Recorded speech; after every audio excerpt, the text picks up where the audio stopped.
good evening, Internet. Welcome to episode 32. I did have to check there, and I have to do that every week now. We're on episode 32 of Malt and Magic, the Forgotten Kingdom of Nylin. Still loving that new logo in the corner. I think it looks awesome. Hopefully you do too. I'm going to get through this pretty quick tonight, because I am a little bit excited around tonight's episode and some of the antics that may or may not happen. So my usual thank yous go out to Hero Forge for the character creation, tabletop audio for our musical ambience, and may hear some changes tonight, we'll see. D&D Beyond for everything D&D related, apart from a virtual tabletop, which I'm told is coming. We'll see. Shutterstock for the new background. For a couple of weeks, maybe. We'll see how long we last. That's not meant to be ominous in any way, as I see the faces of my players now going, but also to Incarnate for the mapping, and I'll say thank you to Roll20. We may or may not use them tonight. We'll see what happens. Please also listen out for the amazing sound effects that we use. So I want to give a massive shout out, as always, to BattleBards. We are affiliated with them, which means we can offer you a nice cheeky discount if you go and use the code Malt and Magic as you register at BattleBards. That'll get you even a little bit of money off, and then you can start using those sound effects in your own games and make your own games more immersive, more amazing. As I announced last week, we are now coming in your ears. If you choose to listen to us on podcast, you can choose your podcast platform of choice. iTunes, Spotify, Google Podcasts, whatever it is, you can find us on there and give us a nice little listen. If you enjoy that, please do leave the reviews. The more reviews you leave, the more chance we have of approaching and attracting a wider audience, so it's going to help us out massively. And it seems to be the month of announcements, as we finally, I say, after 32 episodes, we finally have a website. So if you go to maltandmagic.co.uk, you can check out our brand new website. There's not a lot on there, it's nice and simple, but you can check out all the episodes that are currently up at podcast or released on the podcast, get a little bit of background on some of the characters, and if you need to get in touch with us, you can use that to get in touch with us as well. So please do check the website out. I should also do my customary shout out to Tales of Tilnar. Please do go and check them out on YouTube. They are rattling out episodes at the minute. And Samal's doing an amazing job of running that campaign, so please do give them a listen, give them a watch, and enjoy that as well as Malt and Magic. Other than that, my usual warnings apply. There will be adult language and lots of adult humour, but let's get into it, shall we?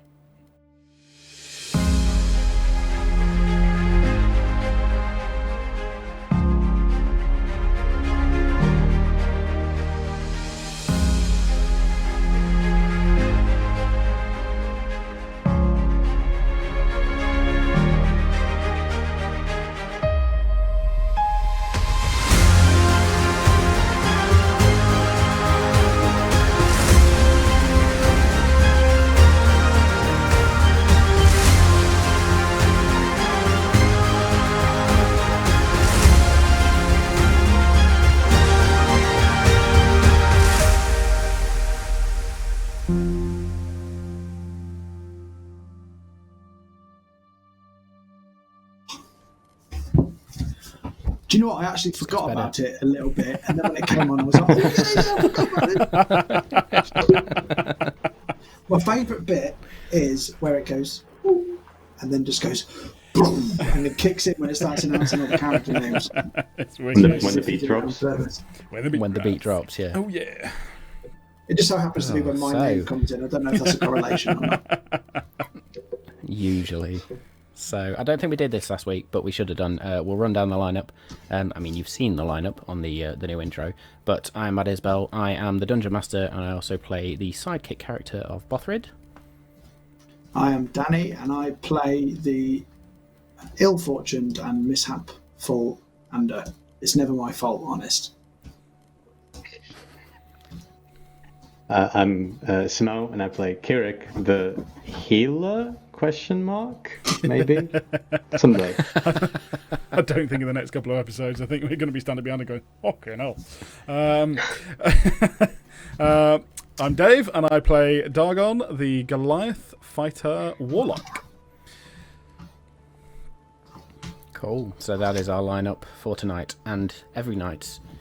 Well, I say every night, every Fingers week. crossed. Last week, fingers crossed. You're all far too scared of this island. So last week it's we not called had our Isle first of Friendship, is it? Yeah, but Maybe the dead are the friends we made all along. I secretly think that Kirik is probably quietly excited that he's getting to vanquish, maybe. Oh yeah. We'll see. Let's see what happens. He's a necrophiliac. So last week we had our first foray into the air on the brand new airship, which is the Winter's Tale in its new form, and were pretty much almost immediately set upon by Vertigal, the green dragon, who sought to take vengeance and have his revenge for the death of his brother. Didn't get very far. Almost wiped out some NPCs, but generally I think the party were alright, with Ander yet again felling a member of Dragonkind with a single arrow through the wing joint into the back of the head, as another green dragon has now dropped from the sky for somebody to loot somewhere, as you don't currently have any real idea of where it's dropped. And then you dealt with the aftermath of the battle, which, as I say, one of the NPCs did go down due to not only the dragon attack, but some other spells being cast from the Turtle NPC Hedam. And you sort of dealt with the aftermath of that a little bit, and then did some downtime activities before we all sorted to take some long rests, or take a long rest, with Gore climbing up to the top of the balloon to keep a lookout. And for the sake of brevity, we are going to say that the 18 hours or so now pass. As you begin to get closer. During that time, if we are sort of, awake at some point, I would actually like to have another chat with one or both of the guys. Or Dargon would. You'd go and find them. As in Ander and Kirik? Yeah. Okay, crack on. So I'll say you get a full 8 hours of rest. There's still about 10 hours-ish left on the journey. So yeah, you're awake. Bothrid's managed to rustle up some grub, as always. What do you wish to do? Guys, that fight got me a little, well, I think I learned something with the new things that I've got. I was easier to hit. But I didn't take as much of a beating when I did get hit. So, I'm interested to know if I do wear... Well, I was thinking if I could wear the other armour, would I gain its effects? Even if I didn't get, more shielded from it. The only problem is, it's probably going to ping off the first time, innit? It would protect me against what we're going up against, potentially, if I was still wearing it. But I don't know that I'd still be wearing it without having to go back and make more modifications to it. It depends whether your strategy is going to be to go into cuddly teddy bear mode, or whether you're going to stay as Dargon. Because it was evident from me watching that you as a bear was, you just took those dragon slashes and bites like they were nothing. Yeah. The thing is that going to be able to happen on the Isle of the Dead? But furthermore, I think... is the other armour just going to ping straight off me? And am I not going to be able to gain its effects if I'm in bear form or half bear form? So, I don't think... You don't have to go into bear form, do you? Don't have to. But I'm easier to hit with that armour. Doesn't protect me as much. I don't think. Well, unless it's the kind of Isle of the Dead that Green Flower now is, you might get scratches and bites. But if it's the Isle of the Dead where it is kind of like we were fighting at Ironforge, I'm not sure being a bear would help. I don't know. I don't know either. I don't know whether the attacks from the undead on this island are going to be infused in magic. But didn't we say you were going to give the armour to Vraco to protect him? Yeah. We'll do that anyway. We'll stick to the plan. It was just a thought. Okay. Yeah. No, it's always worth, because we don't know what we're going to find when we get there. Yeah. You did well there, Ander, not to get hit, by the way. You're becoming quite the rogue.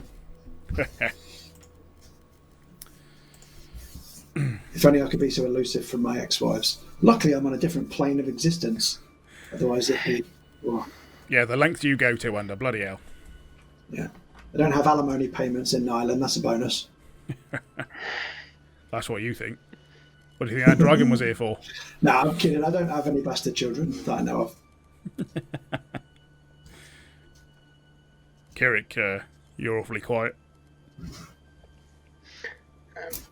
Yes, I'm sorry. I'm just concerned about where we're going and what we're going to find. I think I'll just like a couple of minutes, couple of hours just to gather my thoughts. Yeah. Yeah, I admit I'm a little uneasy. I'm also eager to get down there and, well, try and rid that island of as much evil as possible. Given you have a vast repertoire of magical weapons at your disposal, do you have a strategy on the type of magic you'll take with you? Or I've got a couple of things I'm thinking, but most of them are protection. I'm aware that Vraco has been on this island for a while, and I just want to make sure that we can get him out as quickly as possible. Once we arrive on the island, I should be able to locate him to quite a good pinpoint accuracy. But then it's up to us whether we go directly to him or whether we meander around to try to figure out what the island is. Once we get to him, though, I suggest that we perhaps try to leave as quick. What's our escape plan? We haven't actually talked about this. I agree, and just before we get to that, I was wondering if you can find Vraco and give as much detail as possible. Maybe I can attempt to... Well, I can see if Azazel will fly down and find him. Ooh. Now, that doesn't help him. It doesn't really help us, apart from the fact that we could know the way in, or know a way in, and know if he's in danger, or if there's something near him, and I would be alerted, potentially. Do you think it'd be possible?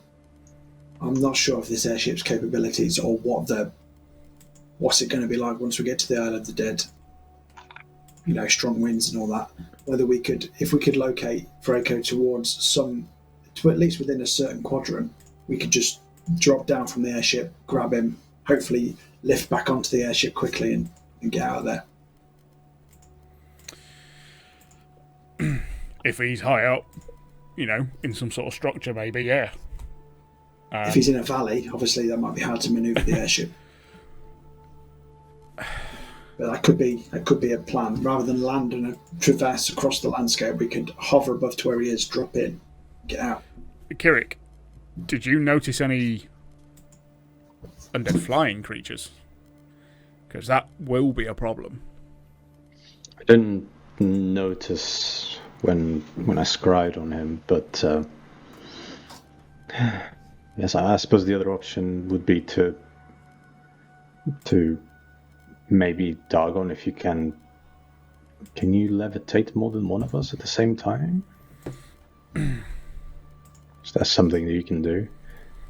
Because I can bring there's one more. There's Bothrid left.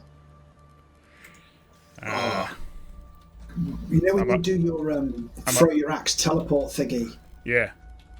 Can you bring somebody with you? I have never tried. So I don't believe it. Don't believe I can. Don't ruin it, Matt. it's not Thunderstep. It is not Thunderstep. Yes, that is the difference. It's not Thunderstep. I'm trying to work out how the hell Dargon would know these answers these bloody questions. Well, make me an Arcana check. That would be hell. That would be 13. So with a 13, you understand the general nature of that particular spell, and that comes with the axe, and you know it's about who is attuned to the axe itself. It's not necessarily the act of casting a spell. It's more an ability granted by the axe. So those who are attuned to the axe can move with it. I think with the axe, it's more like it buggers off and I follow it instead of me doing it. Right. So I'm pretty sure that someone would leave my grasp if I tried. Yeah. Handy if anyone's grappling me, I suppose. Yeah, Got true. me pinned down. I have thought, and you'll be glad of this, that if I had to get out of dodge and you guys are the only ones there, then one of you better catch a bloody axe. I haven't done it yet. I'm sure I could catch one in the back. Yeah. Let's hope we never have to try, eh? I'll just aim. I'll hold the bag of holding open and you just aim for it. Yeah, straight in. it bursts the bag as it comes out the other side. And then you teleport into the bag. And then pop out. I think we got a little sidetracked. Little bit. Actually, can you do your... When we was on the ship, you used your fancy cape to teleport? Is that a way in and out quickly? That at least out. I can bring one person with me. Well, then maybe Ooh. you need to make sure you are near Vraco when we find him, and if you can get him out quick, great, and we'll fight a way out. I mean, as much as I don't want to volunteer myself for a fight, that could be a good strategy where you take Vraco, leave, tend to whatever wounds he has, and me and Dargon and the rest hold him off. Especially if you can get him out, get him to safety, and then get a rope to us from the airship while Ander, Bothrid and I are holed up in a wall of ice. Oh. It's backed into a corner. It's last case scenario, but And I'm it's invisible. there. And Bothrid's doing a snowstorm. We've solved it. Let's go. Dun dun dun. Profit. And now we all roll natural ones. Yeah. Yeah. This flawless plan gets thwarted by rolls. Nothing can go wrong. So is Absolutely. there any more planning or discussion that you would like to undertake at this point? Yes, I've got. Or I've got anything a else you question would like for to you. do? I've got a question for you, Matthew. Has it Yes. been? Is it a new dawn since we A fought the new dragon? dawn has arisen, which means the cape Oh, good. recharges. Cool. Yeah. The As has- second thing. Yeah, as has the staff of four seasons for sorry. Bothrid. Cool. Secondly, I would like to, whilst we're in this kind of huddle, I would turn to Ander and say, Ander, you've been quite good at staying out of trouble. I was wondering, one of the things I wanted to use to protect Vraco would be to cast warding bond on him, but for that I need one of your rings, and I thought Dagon might get in a situation where I need to cast it with him. If you would lend me your ring for now, thank you. I'll grab it. You've jinxed me now. I'm going to die. I won't before let we More first off the phrase, ship. lend me your ring, that made me chuckle. Anyway, back to the serious side. I think there was something else. Yes, there was. As we were kind of like having the conversation, I will do what? I will take out a kind of strip of white cloth that you see has got a feather kind of engraved on it, and I will just kind of make strange kind of warding symbols with them. And I'm going to cast a decisions.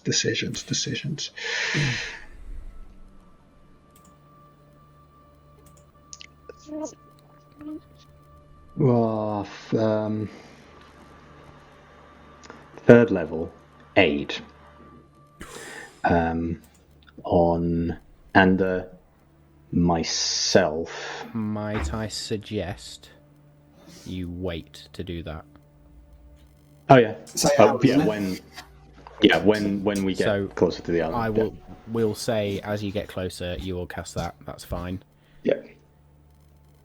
Is this a I don't trick? want you Because I was going to cast do it that now with and my lose it. dodgeballs, and we ended up pulling a dragon on me. Yeah. So once we are kind of approaching, I'll cast the third level aid on myself and Dargon has got rage and wild shape, so Dargon. So we all get Bothrid. yeah. So and Kirik and Dargon will get a plus 10 HP and yeah. That is 10. Nice. Cool. So I'll let you guys do that. Bothrid's fine. Don't need to do anything with him. So we'll say that will come into effect as you sort of land, but we'll get there. Kirik. I don't want to Yes. talk about this, but I think we must. What if he's no longer with us?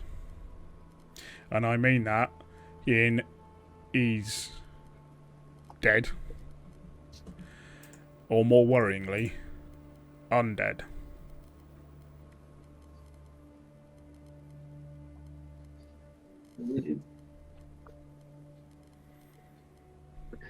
Because I also assume that your plan for him being dead has kind of gone out the window.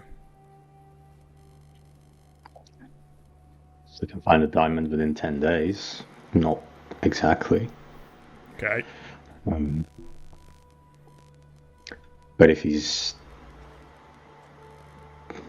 Well,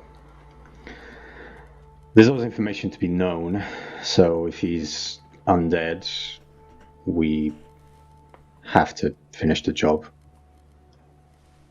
And then ask him some questions.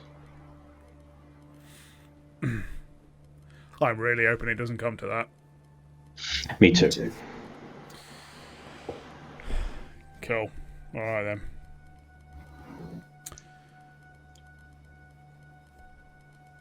Cool. Anything else? Nope. I would Not on like, my end. just before we land, to actually train with my Orb of the Artful Dodger this time. So I'm not going to do the dodging, just the practicing of the aiming, so I can get my ranged attack bonus. Okay.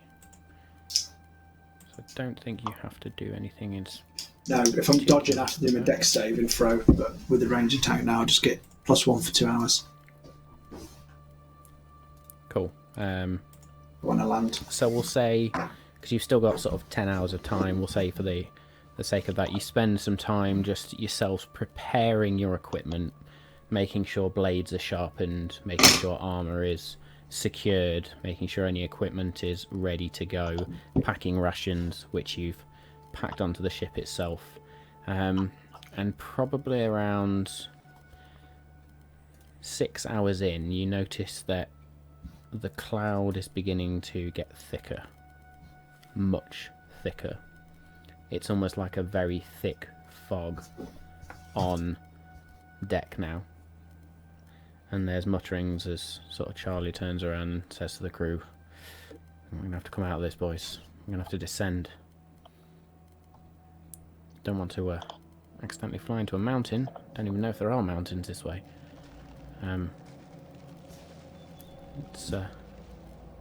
Let's descend. Puts us in a bit more danger." I will also say that you were flown over the Phaliad forest as well.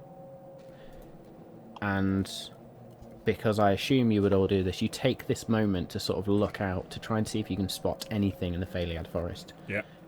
But all you see are just the thickest canopy of trees. It's very difficult, especially from that height, to see anything anyway, but it is just a very thick canopy. It's almost jungle-like, but you know it's not the right climate for a jungle. Now as you enter the thick fog, it becomes very, very dark. Almost to the point where these clouds are totally blocking out the sun and the temperature begins to drop. And it becomes cold. Not bitterly cold, not that wintry cold, but just that cold that you get from the lack of sunlight. Think of cold, to the cloudy point where day. I'll need my night goggles, or it's just dusk. It's not that dark. It's... Okay. Think of storm cloud over... Yeah, storm cloud cover. It's that sort of dark. So you would need lights on if you're inside, sort of thing. But generally you can still see what's out and around you. As you begin to get closer and closer, you now see the land of the isle itself. It is barren. It is brown, cracked dirt. And from this height, any trees that were there are devoid of leaves, devoid of life. You see things moving every now and again, but it certainly doesn't look like people, or not moving in a natural manner. And just so I can make sure I know what I'm doing. Kirik, you see My that? map. I do. From the direction you're coming up, there is sort of two humps to the island, if you like. There's a bigger, as you're heading sort of southish now. The way you are heading, the way you're facing, there is a bigger hump to the left-hand side, but then there's the smallest, you can call it a peninsula if you really wanted to call it that, but there's this corner of the island, and as you peer, there looks to be maybe a village or something. And then as you look to the wider hump, even though that is further away, from this distance, from this height, you can now see as you've descended underneath that thick cloud layer, what looks like a very, very large city. I head over I say to... very large. We're talking almost 4-5 miles across. I head over to Captain Swift. Keep an eye out for a tower or castle. I think that's what Kirik saw. I'd be keeping my eye out for that. If I find Make me a anything. perception check, please. Are we also sort of low enough that we would like hit a really tall tower? Or are we still higher than all of that, so to speak? You've probably descended at this point to about 500 feet, Okay, yeah, fine. so you're not likely to hit a tower. Okay. What do you see? Natural 20 for a 25. Roll. Natural 20. It's very It's all easy to downhill spot from here anyway, now. but you know the only place you're going to find a castle or a tower is in the city that is on the northeastern point of the island, if you like. However, with that, you also notice that where the island is covered with dead trees and dead ground, as you peer now down at the island, you can see towards the centre it almost looks like a clearing. And as you get closer and closer over the time, you concentrate just on this point where there is a clearing. And you now notice that there is a hole in the ground. More like a crater or a pit. But as you focus on it, it is almost totally wreathed in shadow. And very, very difficult to make out any features other than the fact that it is most definitely a hole or pit in the ground. At this point, excuse me, ahead of me. I'll have Azazel on my shoulder, and I'll just say, Azazel, do you mind going to have a look at the that pit over there? Please don't get too close. Make me a persuasion check, please.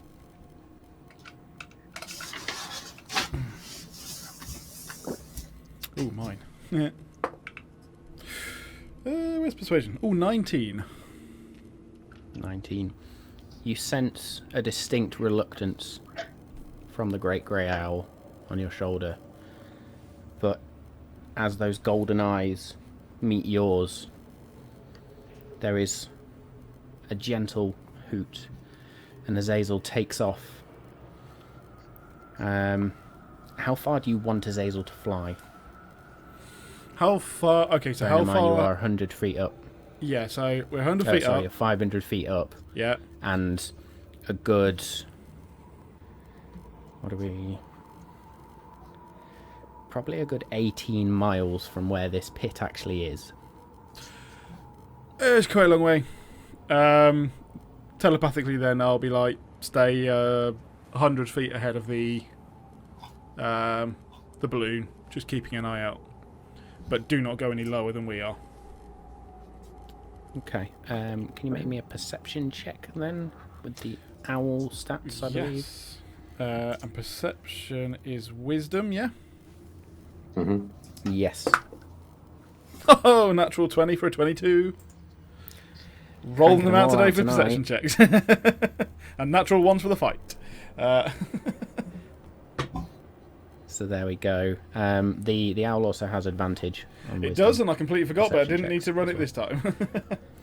No, it's got a +6, so don't worry about that. Sorry, what? So Did I miss so Azazel in your familiar. Of course, the skills Has a perception +6 to 6. perception. 26 then. 26, my bad. 26. Getting used to these character sheets. So as Azazel sort of keeps in front, and you can just see him sort of gliding, rising, falling on the wind. The eyes moving around as you sort of see telepathically through Azazel's eyes. You get glimpses of creatures of some sort skittering around. The town or the village that is on the northwestern point of the island, you now, using Azazel's keen sight, you can see that the buildings themselves are ruined, overgrown with vines and moss. Although even that, the vines are now brown, devoid of any leaves. The moss is very much dried. There is just a sense, almost similar to the sense you got at Ironforge, that there is very little living here. Does it look like we're going to fly over that hole in the ground, by the way? Based on where you are heading, And there's two choices at this point, and this is where Captain Swift will chime up and say, "So, boys, where are we going? I'd rather not get too far into the island. We can land at that village. Is it a village or a town? Or if you like, we can head further east and try and get closer to that city." Well, I for one don't want us to fly over that horrible thing in the ground, but I do think... I'm not going anywhere near that hole. I Good. do not trust holes. Passing over that, good. Say again, Dan. When Kirik, you had your vision of where Draco was, you saw him in a building which cast a big shadow out. So, if I remember, Yeah. it must be in. And the city is probably the most likely place to have a building of that sort of structure.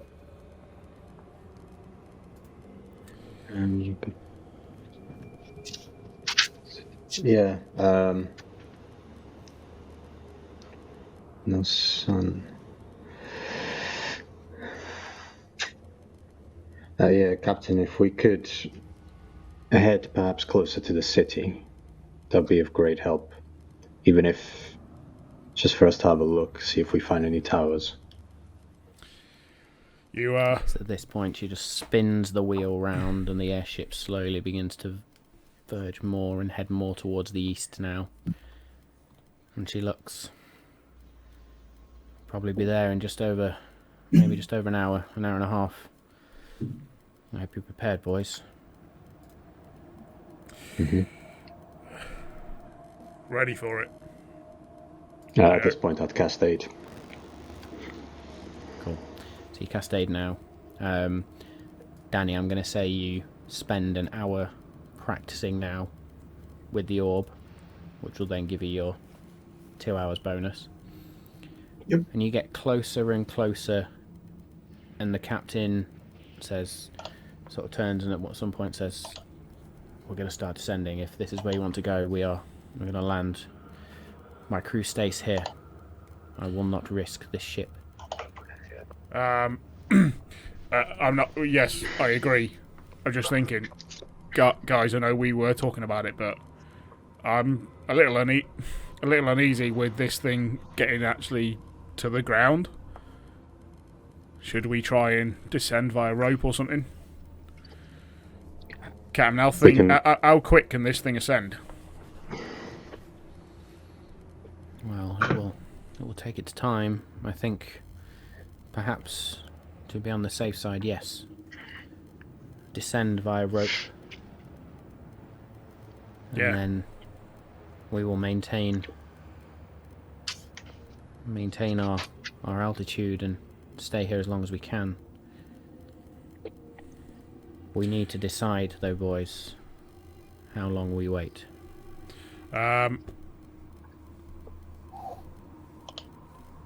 Anda, do you mind if I give my stone to Captain Swift? You hold on to yours. Therefore, Kirik can do his damage more. How about that? Actually, I could leave one of the candles here. Or that. Is it, though, I'm just thinking, in a panic, is it easier to talk into this rock than it is for you to light a candle?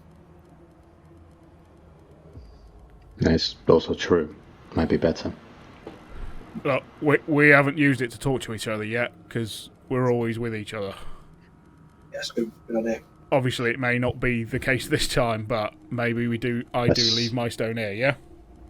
Yeah, Let's not agreed. get separated then. Captain, if you can hold this stone, and or I, or any of us, will be able to get a message to you. However... Bralum, take the stone. Hold on to it. How long should they wait until they don't hear from us? So we'll need to get in touch with them on a regular basis. But how long before they don't hear from us? about as long as the last time they waited for us to contact him. I think it'd be. Yeah, about 3 weeks. Yeah, 3 weeks. Good. Yeah. No, I think you're right. If we kept them regularly updated, so will they see us land? There's no fog on the ground, is there? So they'll see us land safely from the ship whenever we climb the rope. So if we just let them know as we approach Vaco, once we've got him, we'll run our way back. Yeah. Yep. Shall we say like 8 hours, 12 hours, 24 hours? I 1. was thinking 3. I was thinking 3 or 4. Yeah. All Yeah. right. Let's just say 4 hours. Yeah. If we do not hear from you, Then come we get will us. send. I am not getting any closer to that city in this ship. Okay. I agree with you on that one. Keep this thing Tell us safe. if you're going to leave, though, using the stones, so at least we know we've got one less escape In route. 4 hours, we will attempt to contact you. Brilliant. If we have not heard from you, that is. If we receive no response, we will assume the worst. And we will return to the Malt Masters. Agreed. Let's see what rope I've got. Find your friend. Bring him back. There's no need for your rope. Well done. We have rope. That's And good. Captain Swift brings the airship about 100 feet off the ground at this point. And then you just see these ropes get tossed over the side. Okay, so whereabouts are we in relation to the city then? So, in relation to the city, I've got a map you can't see, but you are probably a couple of miles northwest of the city on the coast, hovering about 100 feet. You can see that the sand just turns to this cracked dirt. There's not like cliffs or anything. It just almost gradually goes into the what would have been turf and soil. And then you see the city now towering about a couple of miles away. You can see at this point the cracked stone walls, crumbling towers, crumbling buildings. It certainly looks in a state of disrepair. In our eye line, are there things walking about? Or is it barren? Make me a perception check, please. I'll journey on that. 17. 18. Nice. 18. The both of you see something potentially moving about on the walls of the city, but in your immediate vicinity there is nothing but the beach and then tree stumps, dead trees, or at least trees that look lifeless, and that is pretty much it. I will I love some Asbill smirk whenever I describe things like this. I will click my fingers and Azazel poofs, and I will then do it again, and he appears on my shoulder. Cool. Oh, that's fancy. Is that a capability? I believe Yeah. so. Send Can- him into jump a pocket, anyway. a pocket little Bird area. can anyway. Yes, you can. So Strike his feathers. Thanks. I want you close Oh, by it's me now. Let's a move. little bit. Let's go. Cool. Everybody make me an athletics check, please. You could have said acrobatics, I'm well good at them. Athletics, not so much. I was going to say, are we being 4. aided by the fact that we're using a rope? Did you say 4? I did say 4. Oh dear. I thought my 10 was bad enough. At 27. 10. So, Dargon, you hop on the rope, sort of loop it around your armour and just slide down gracefully. Ander and Kirik, as you both go to hop over the side of the ship, Kirik, your grip fails you, and you stumble back, and you look like you're about to fall for a second, but at that moment... Be careful, my half-orc friend. Falling from this height, not be good. You got down from the crow's nest fast. I was thinking the same thing, thank you. Could not let my friend leave without proper goodbye. Take care. Be safe. Come back alive. We will try. You too, stay safe. Let's maybe use rope properly before we get to island, yes? I will attempt that. Thank you. Okay. Make me an athletics check this time with advantage, please, Kirik. Sure thing. 13. So this time with a 13, you actually see as Gore sort of ties the rope around you in such a way that as you descend now it automatically releases, and you just slowly glide down, climbing down, holding onto the rope as far as possible. And you, for a minute, you hop across over the side, and you now begin to climb down, and there's a moment where your grip fails you. Make me a dexterity saving throw, please.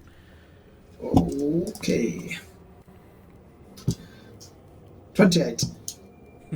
28. You catch yourself and then look up, and Gore is just sort of looked over. I warned half-orc about rope. You be careful too, friend. Don't worry, friend. I am good at being lucky. Yeah! Gore does chuckle. Perhaps try again then, friend. We'll see you in a few hours. Hopefully. Make me an athletics check with advantage, please. Oh, balls. 6. Even worse than last time. So you have taken a At piss this out of his point, accent. you get a little bit cocky with the accent, and you slip, and you begin to fall. How high is he? From where he is now, he's probably about 80 feet up. I'm fucking trying to fly at this point. When he gets within a 60-foot range, I'll cast Levitate on the blighter. So, Andy, you fall and you drop 20 feet, and Dargon just instantly looks up and sort of holds a hand out as you just begin to start floating in midair. As you get down, I go, how nice of you to drop in. Yeah. Did not go to plan. Yeah, cheers for that. That's wasted one of my highest spells, but never mind. Spell slot number 1. That's how much I care about you, Ander. You could have just caught me, I suppose. Yeah, and with these arms, you would have just turned into 3 pieces. True. Cool. So I'm going to say, just because I really need a wee, we're going to take a short break. Just there. Awesome. I've got to get back to my button.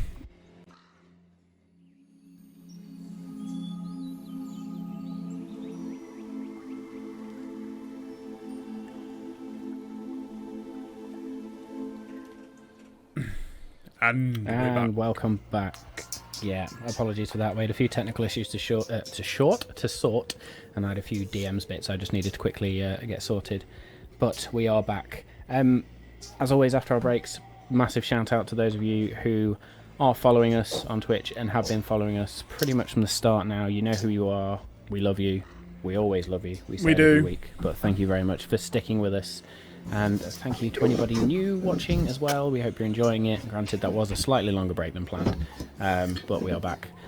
Let's get into it. So you are now all eventually on the ground. Not quite in sand, but it is a very dark, cracked, dry mud. can't quite call it soil. It's very hard, very compacted down. The trees around you, now you look at them, those that aren't just stumps are these gnarled, greyish, black bark trees now with limbs that bend and sort of twist at odd angles, almost looking like broken bone limbs, if that makes sense. Really harsh angles in all of the tree limbs at this point. As you all look around, just for fun, I'm going to cast Eyes of the Grave. Yep. I was also going to say I was going to do detect magic. Just have a look. 30 feet for me. 60 feet so for the me. Eyes of the Grave within 60 feet. You don't see any undead. Cool. And Good news. Dave, you wanted to detect magic. Yeah. Nothing.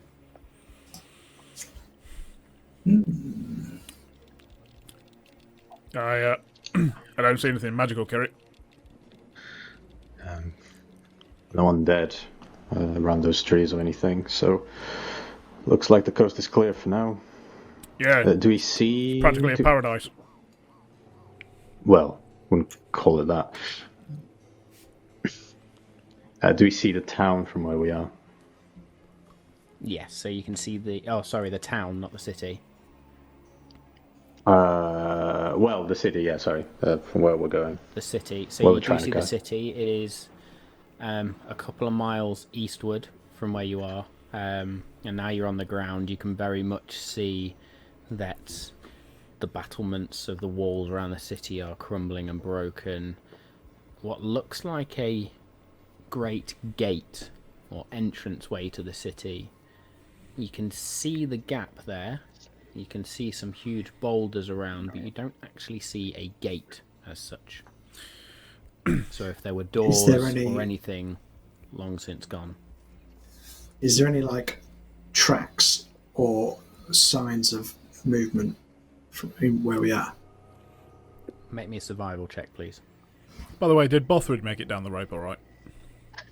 Bothrid did. I was so close to a 20. 10. Bothrid gets advantage on his athletics checks and also has a +8. Ooh. He was fine. Yes. So Bothrid literally just straight down. So sorry, what was that, Danny? A 10. Or Ander? A 10. With this dry, cracked ground, it's difficult to really find any footprints. There's nothing to really leave an impression in. There's dust, but even then, with the wind, it swirls about so frequently, it's difficult to really discern any tracks. So you were talking about the fact that you got the crumbling sort of battlements and stuff. Is it from here? Does it look like there's a gate or opening, but is there also rubble that we could sort of climb up over the wall into, or even just a great big hole? Or are we going to have to sort of pin into what would be like a roaded gate sort of thing? Make me a perception check, please. Cool. I will do when I can get to my dice, thank you. Just kick the tabaxi out. Yeah. Sorry, that was cocked. That would have been really nice at a natural 20. Instead, that is a 6. From this distance, you're a couple of miles away. You really can't tell. You can tell that things are crumbling, and you can see where the gate would be. And the fact that you can see where the gate would be from this distance tells you how big this is. The walls are huge. Yeah. There's some pretty big walls, guys. Even from this distance, I can tell that they're not quite proportioned to the city. They're bloody huge. So I think we approach carefully. I say, shall we try and be quick and not quick, sorry, quiet and careful. We can try. I know no other way. Yeah, unfortunately, well, a bit bigger than you, Ander. Let's see if we can do it. So are you trying to travel stealthily? Yeah. Mm-hmm. Make me stealth checks, please, everyone. We'll do the law of averages.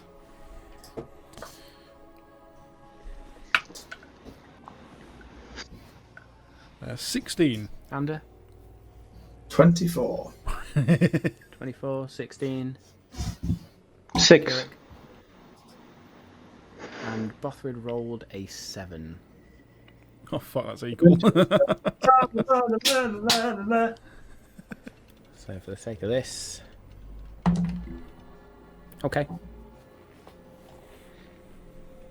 Despite Kirik and Bothrid both making a little bit more noise than you would like, you do manage to traverse somewhat silently. And it slows your pace right down because you are alert. And now as you travel in the silence, you start to hear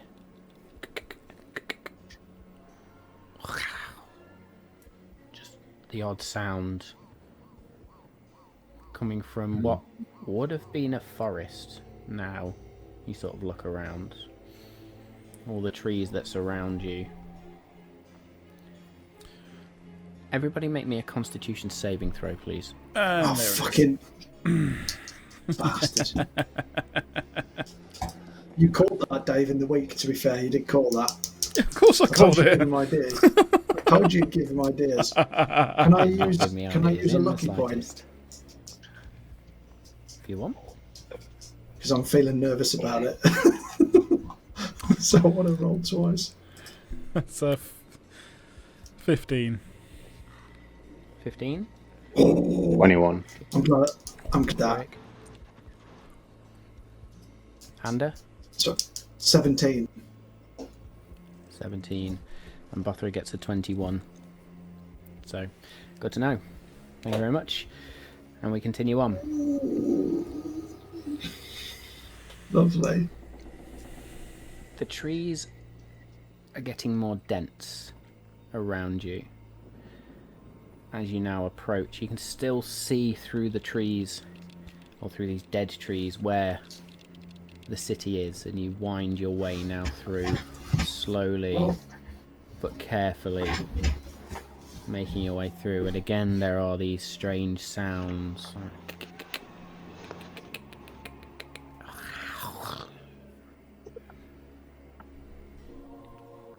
Make me a Considering perception that- check, please. Oh, All of us? this might answer my question if we're making a perception check.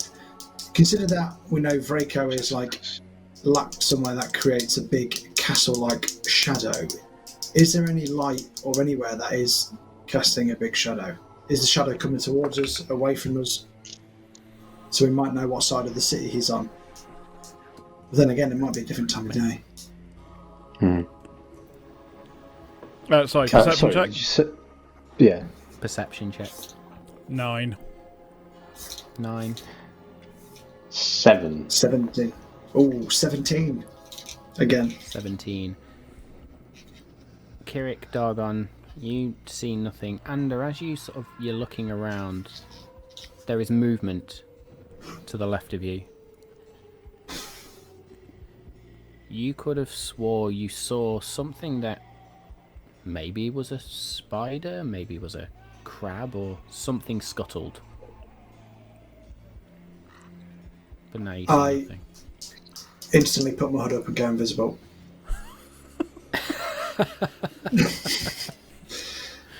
Ander just... There's something. He's gone. Yeah, there's something to the left. I'll look over that way. Make me a perception check again then, please. Or I will say, if you're looking harder, make me an investigation check. Right, investigation check. 24. Nice. Now Ander says something moved to the left, you turn your gaze and you study. And as you focus in on one of the stumps It almost looks like it shudders slightly. Whisper. I think the trees can move. Do we keep going? Let's keep an eye out and let's move perhaps slightly faster and staying away from trees per se. And are you still here? It's going to be difficult in the forest. Agreed. Alright, let's move quicker. Azazel, go. I'll snap him away. Enough to think about. Okay, so Azazel just disappears, sort of fizzles out of existence momentarily. As you now pick up your pace, I'm going to say as a result you're no longer moving stealthily. Yeah. And there is now more sounds of cracks, shuffles, the odd scream in the background. Does it look like it's sort of wooded area all the way up It to looks like, all the way up to the wall though, the city? from what you saw from the air, there is a radius around the city where the trees do stop, but at the minute you are in the thick of the forest. So we are actually trying to get to an area that's clear, so otherwise we might as well just continue to stealth. But yeah, let's pick up the pace. Cool. And you do pick up the pace, and eventually the trees begin to thin out. And then you hear one final loud... A stump in front of you just rises up. These root-like legs extend out beneath it.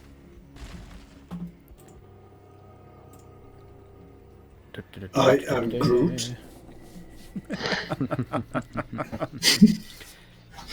It looks like the stump of a blackened, frost-bitten conifer now standing on these 6 leg-like roots, and you can see it sort of scuttle sideways, almost like some form of hermit crab type thing. As you focus now in on the hollow near the base of the stump, you see nothing but inky shadows. And I need everybody's roll initiative, please. Okay. Straight off.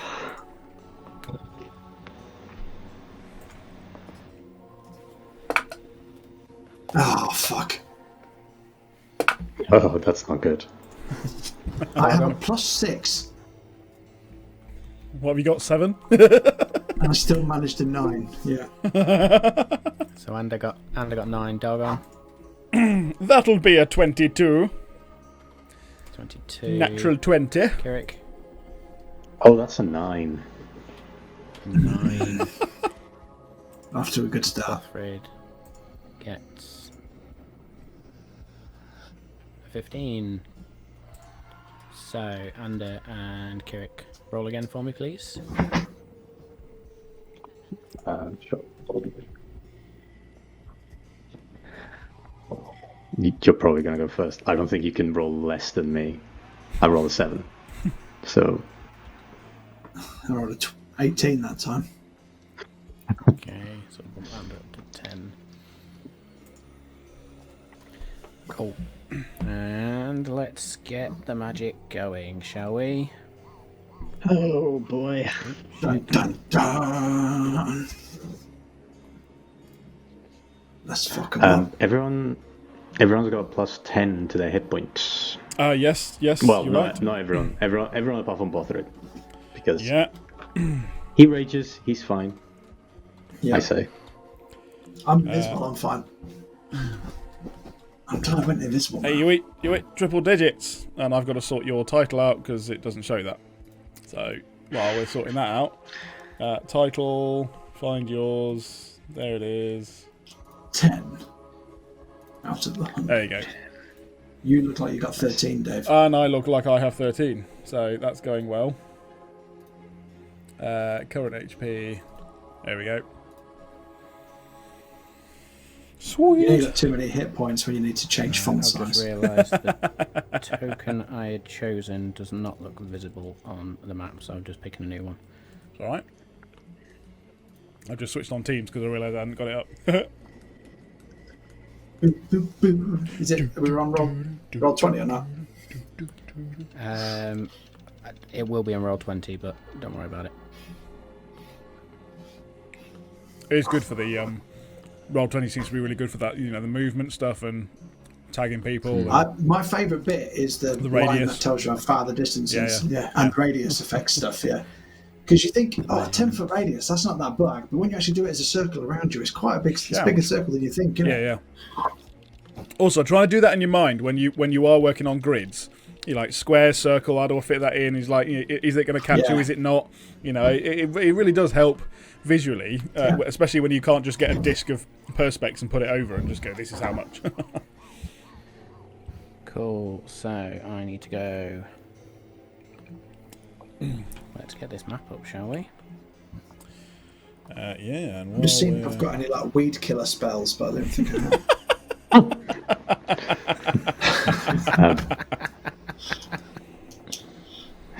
I do, but it's quite high level and I don't want to use it. Weed killer. We didn't tell Captain Swift we landed safely. Nope. We keep fucking up telling it stuff. Sorry. No, okay, I didn't actually get that we were going to tell her that we hit the ground because they can see us touch the ground. Yeah. Okay. No, I think just... if she doesn't hear anything in 4 hours, she'll call back. Yeah. She'll call us. Oh, guys, I've had a missed call from Captain Swift.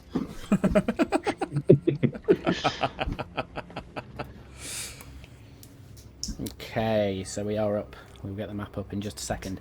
So as this one stump-like thing erupts out of the ground, you then hear the rumble, the crack, as 9 others in the area around you just... 9? Huh. 9. 9. 9. Right. The map. Let's get this map up. Do I have any area of effects stuff? Nope. I don't want to look at it.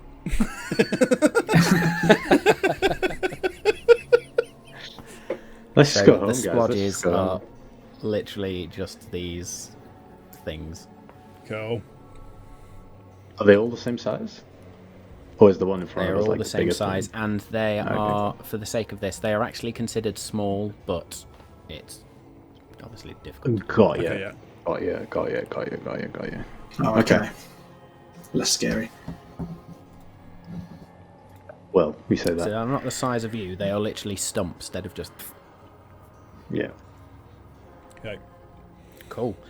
And as we get into now the encounter, I suppose we can call it, Dargon, you're up first, as now you're faced with these 10 crab-like stumps scuttling around in front of you, definitively blocking your way. What would you like to do?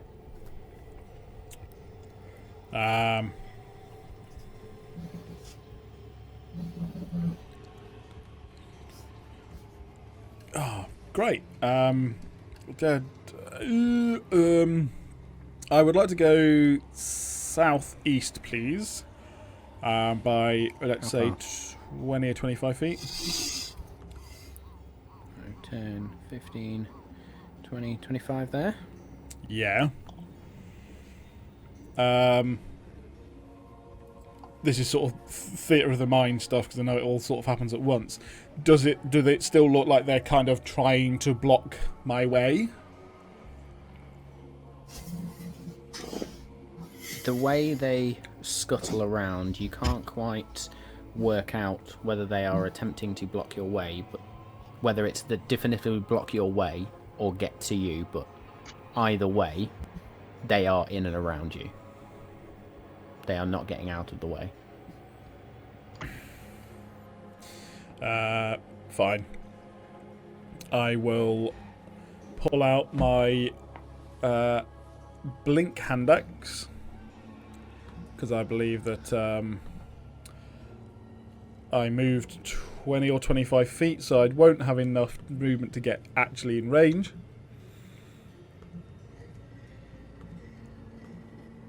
If I understand done correctly. this before, so I'm just That's all quickly doing it now. As I was running up, I think I'll be like, I think it's through. Don't think we can go around these guys. I'm going for it. So, but yeah, it was my intention to see whether, whether they were just randomly moving or not, but we'll do it this way. So I'll go with the hand axe while I look for stuff.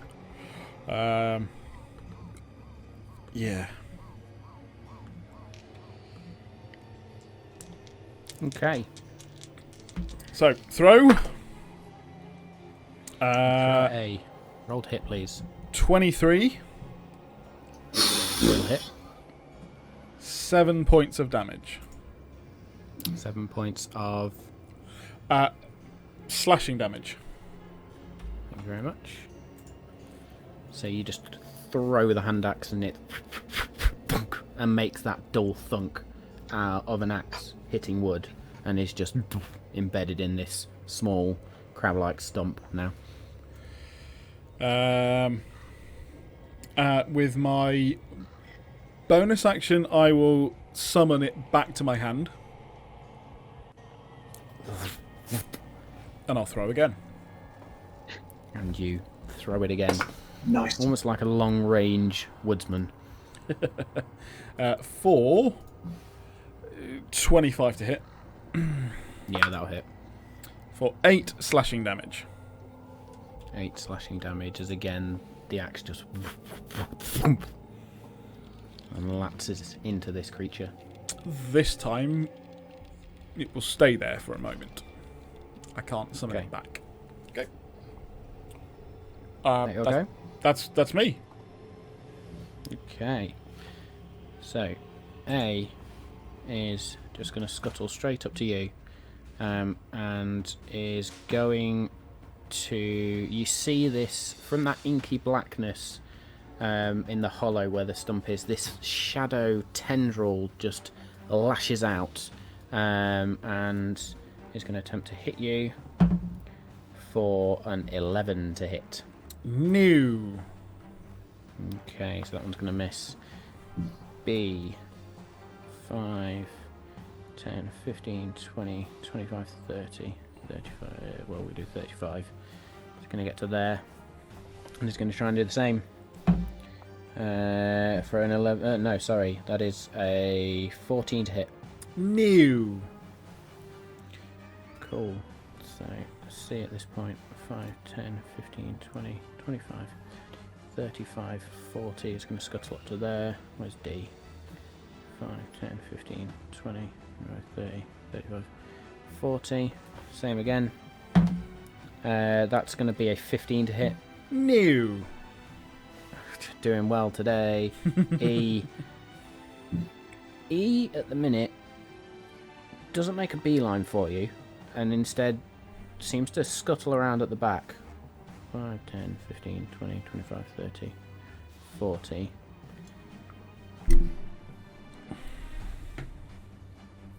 And as it moves closer to its kin, if you want to call it that, and then there is a moment where you just see it sort of snap around, and it almost looks like it focuses in on you, Dargon.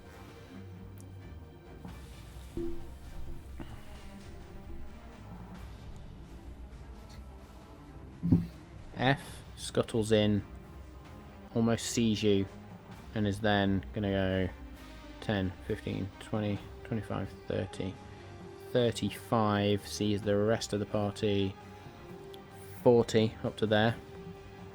G, 5, 10, 15, 20, 30, 35, 40. H, Oh, good. 5, 10, 15, 20, 25, 30, 35, 40. As it gets to there, Kirik, you see this black tendril just lash out towards you, For a big fat 9, I think I might have to put that dice in jail. And that misses. Can it be about what you do or not? 5, 10, 15, 20, 25, 30, 35, 40. I was going to get to there. J is going to go 5, 10, 15, I was thinking if they all 20, came from me, then you 25, guys. 30, 35, 40, and it's going to lash out towards Bothrid. That's better. That's an unnatural 20 to hit Bothrid, which is going to hit. Unnatural 20 to hit Bothrid, so Bothrid is going to take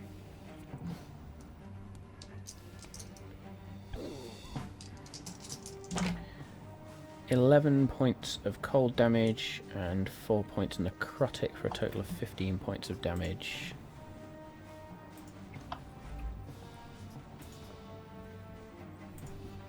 Cool. Bothrid is then up next. Having been hit by this strange shadowy tendril, Bothrid is going to do what Bothrid does best and immediately rages. Yeah. No, he's not. No. I should always remember the way he does this one. He is going to wild shape, and this time faced with a beaver. Stumps. Is a little bit unsure about what to turn into. Beavers eat trees, right? A wolf, and he can pee on them like a lamppost. And is going to turn into a Winnie the Pooh. You just see him shrink Squirrel. down, bend over, and then his forearms reach out, and you can see the skin and the armor begin to turn orange with these black stripes beginning to form as Bothrid turns into a tiger. Nice. Yeah. And will also now become large. Nice. So Bothrid becomes a tiger. And that is his bonus action, I believe, to wild shape. Bonus action, combat wild shape. And then is going to use his action to attack in tiger form. And is going to bite at the stump. That will be a 14 to hit, which will hit, and he's biting at J. So J is going to take 1d10 plus 3. So you see the tiger form of Bothrid just form and then immediately bites in as rips out a chunk of wood. And that will be 11 points of damage to J. And that will be Bothrid's turn. Ander. Could you create a 20-foot radius sphere for me, please? So I can just see where I want to put it.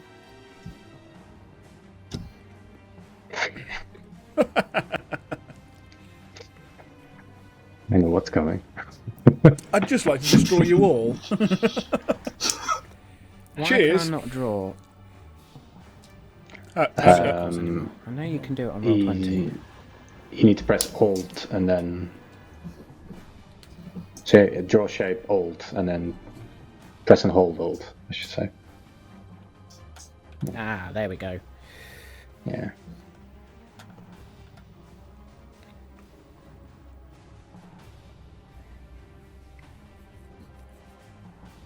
Bit too far.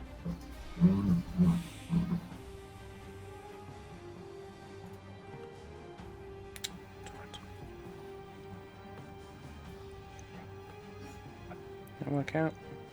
Not quite. There should be one It's just that- more square.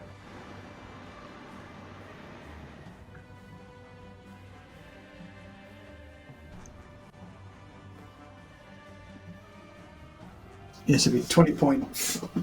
20 feet from a central point in a sphere. 20 feet So from you the just centre. Is it 20 feet radius? It is a 20-foot Or is it radius 20 foot wide? sphere. 20-foot radius, so Okay. yeah, it's double that then.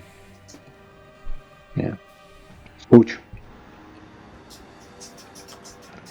5, 10, Gonna fuck 'em up. 20, Oh, 5, oh. 10, 15, 20. Well, there goes our stealth, lads. There's this undead walking across the wall, and suddenly he's like, someone coming. Okay, that's quite big. That looks about right. Yeah. 20, 5, 10, 20. Yeah, so that's Yeah. your 20-foot radius circle. Cool. I would like to try and catch all of the... Yeah, go down. The ones near Dagon, yeah. Can I go down a bit to catch the ones near Dagon? Beauty. Without getting Dagon. Oh, That will probably... Do you know what? I can put it there, and that will not be at Dargon. nice. So you know what I'm going to do? I'm still invisible, but this obviously will give away my position. So I'm going to take a little fiery orb from my necklace and just... Boop. And it'll land in the middle, and it'll be...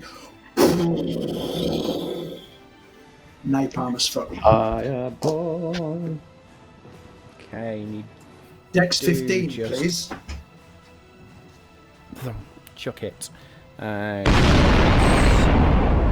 2, 3, 4, 5, 6, 7.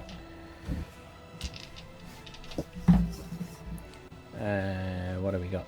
A +2, so that's 2 saviors. A and B save. No, sorry. Yeah, A and B save. A and B ain't in the circle, I don't think. Oh, what am I looking Yeah, at? they are. Okay. A and B down the bottom here. Yep. This one. I need my eyes tested. I need a notebook. Uh-huh. Area of effects. DM's Bane. Indeed. Yeah, we have A, B, C. A, B, C, F, G, G, H, and I. 1, 2, 3, 4, 5, 6, 7. 1, 2, 3, 4, 5, 6, 7. Cool. So A and B save, save. C fails. F saves.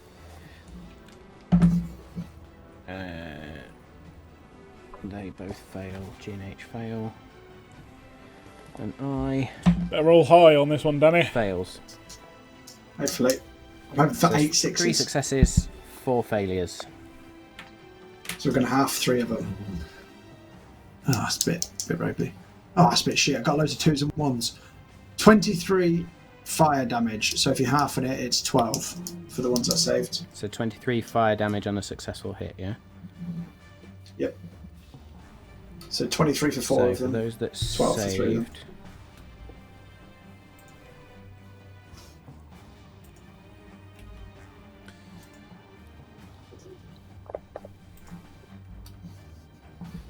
That could have been so much better.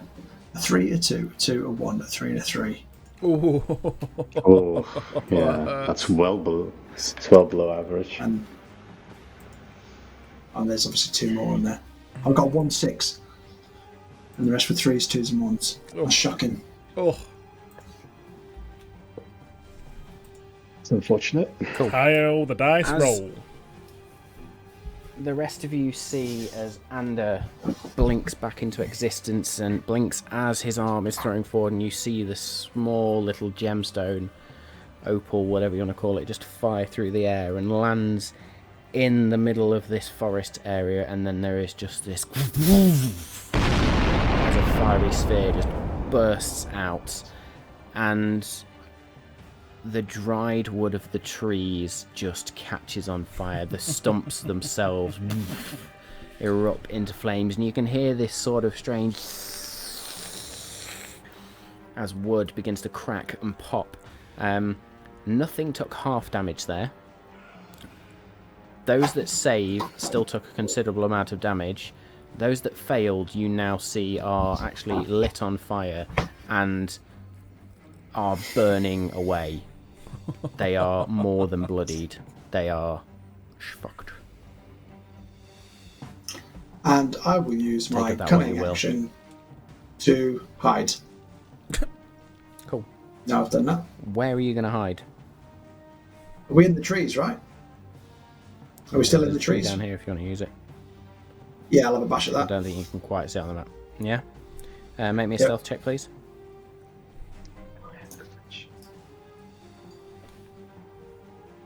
Oh, shit.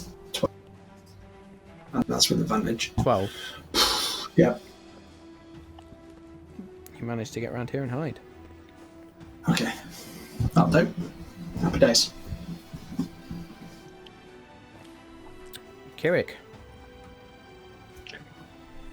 Me? Okay. Is it me? As the smile passes Kirik, my turn. With all my protection spells. They've suffered fire.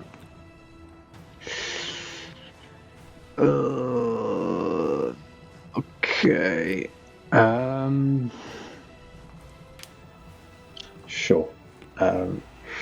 After this one kind of impacted me with the tendril, or whatever we're calling it, I'm going to use my shield, the shield that I used to deflect it. I'm going to bash it against the closest tree. I'm going to cast 3rd level Spirit Guardians, please. Hey.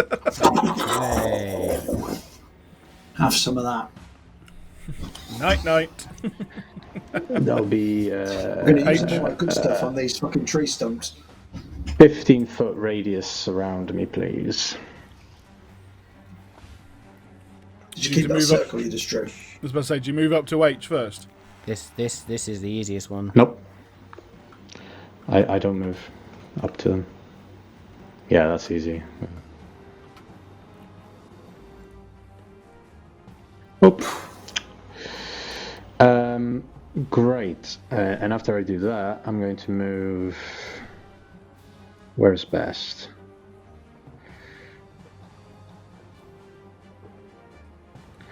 Well, let's move down 2. I should have moved first, probably.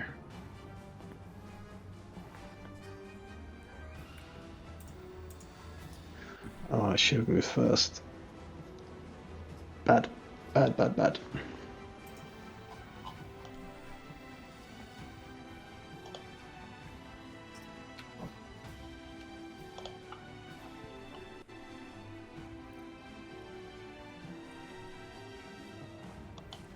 It's going to be good, whatever it is. Yeah, I think they've got stuff.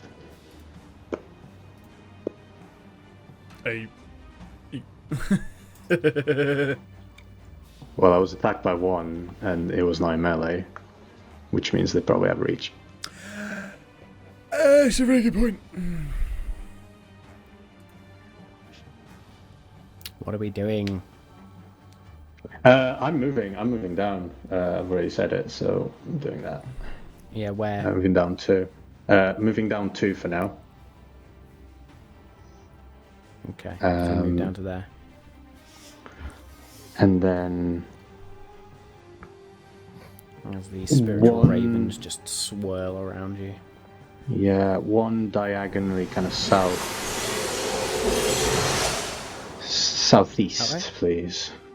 Yeah, that looks goodish. Sweet. Cool.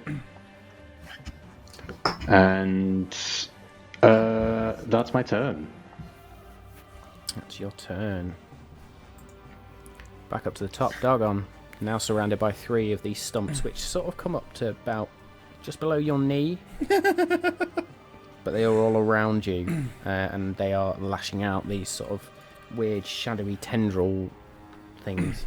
Now that A is next to me, is that considered a free action to get my hand axe back? Yeah, I'll say you can just literally just Yeah.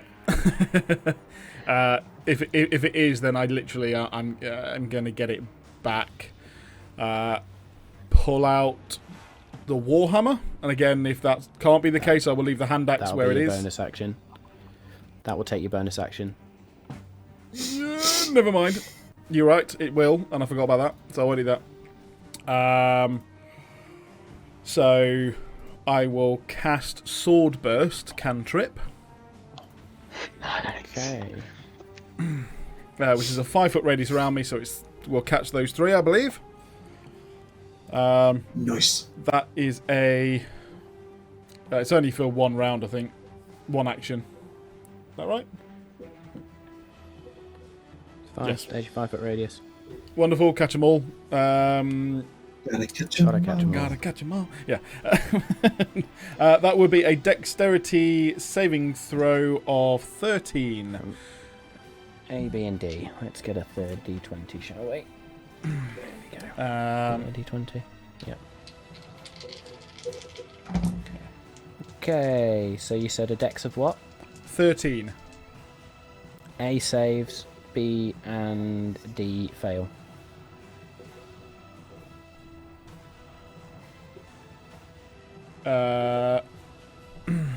Alright, do they... I don't think they take any damage if they save. All creatures within 5 feet must succeed on a dexterity saving throw, or that. It doesn't say half on a successful. So, Or take 1D. Yeah, so if they succeed, they don't take the force damage, so that's fine. so is that 1 or 2 of them? So B and D are going to take damage. B and D are going to take damage. Okay, they're going to take 8 points of whatever the hell that figure is. Force damage. As Okay. these swords sort of... And they look very reminiscent to Dawnbringer. That being the sword you think of as you cast this spell, as they shimmer around and then just shoot out. And A, somehow, its legs just sink down as the spiritual sword just flows over the top. B and D, however, just take this spiritual sword and it impacts into them. So I will look at A and I'll go, no, and I will smack it one. Because I use the cantrip, so I can then do a attack with a bonus action.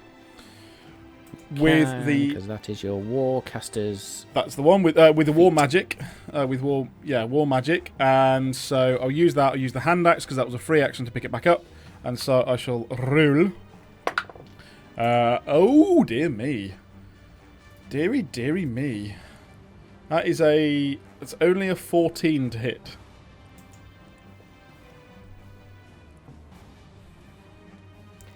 Now I need to look at this because that still counts as a melee attack, doesn't it? Even though it's a ranged. Yeah, no, that's fine. I need to figure out if that would be a disadvantage, even though I suppose you're just holding it and smacking with it. So yeah, I'm just using it as an axe. I wouldn't have thought. That's a very good question. Ignore me. Absolutely ignore me. Ignore me. I'm being a muppet. Oh, is it reach 5 feet and range 20 feet and 60 feet? Yeah, it's reach 5 feet and range, yeah. So right, ignore cool. me. Crack on. With a 14, you will hit. Hey! And this is into A, yeah? Into A, and that is the worst I can do, 7 points of damage. 7 points of damage. So you take a big swing up like a woodsman again and just plunk and just chip out another angular bit of wood. A is not looking good at this point. Sort of one of its legs looks as if it's gnarled and curled under. Another one looks as if it's been partially blown off. It's not looking tasty. Anything else on your turn, sir? No. I'm good. Okay. A is immediately going to lash back out with one of these shadowy tendrils. Is it within hit because Spirit? that is a... Is it It within is Spirit Guardians? just within Spirit Guardians, yes. It needs to that do a damage. wisdom saving throw then. That'll start on its turn, is it? Bear with me. Just The start of your turn, yeah. take that off. Yep. So it needs to make a wisdom saving throw. So we'll keep that roll. Wisdom is a 19. Ooh, saves. It's going to take half damage. Still going to go. Yeah. 5, 6. 6, 12, 13 points of radiant damage, please. 13 points of radiant damage.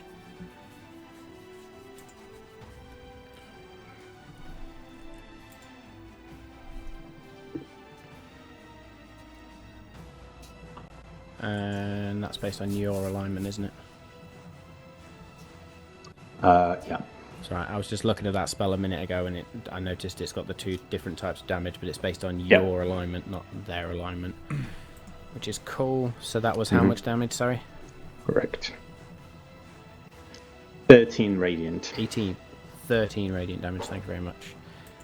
So Is that the second paragraph you were reading, by any chance? No. Oh.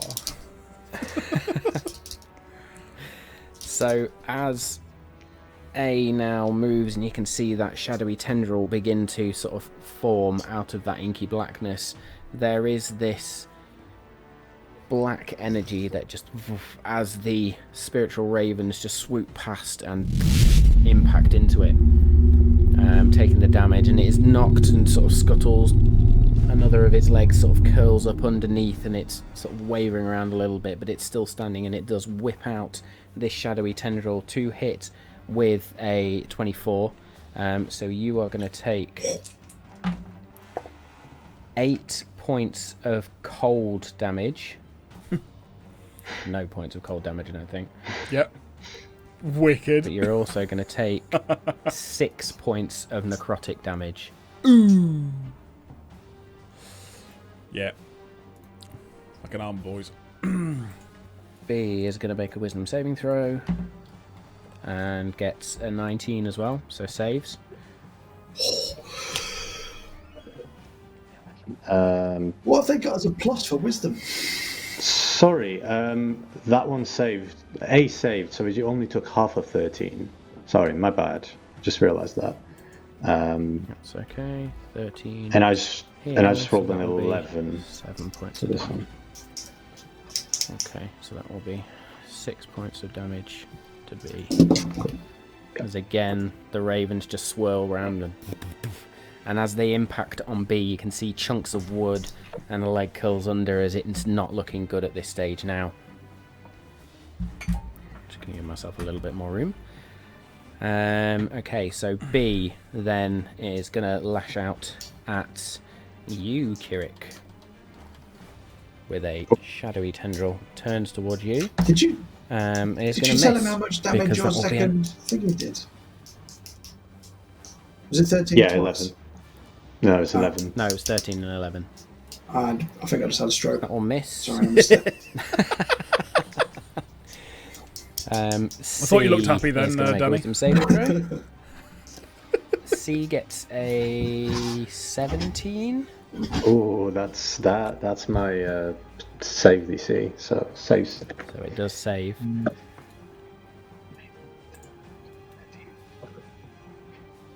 16 points I rolled, so half of 8 points. 8 points of damage as a significant amount of ravens just and fly through the stump. It wavers for a little bit and is moving very gingerly. It's sort of dragging its legs at this point. Yeah,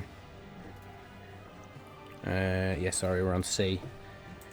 However, it is still going to move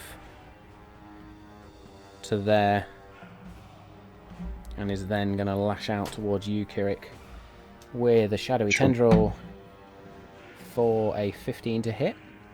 Misses. Misses. That will miss. D makes a wisdom saving throw, and that will be a 9. Oh, that's full damage. Roll good. 12 points of radiant. 12 points of radiant damage. D's not actually been hit by anything yet, so standing quite strong as these ravens just pound into it. It almost seems to ignore them slightly. It's still taken, like, chunks of wood have come up. Chunks of wood have flown off. But this inky blackness begins to swirl once more, and then tendril lashes out towards Dargon.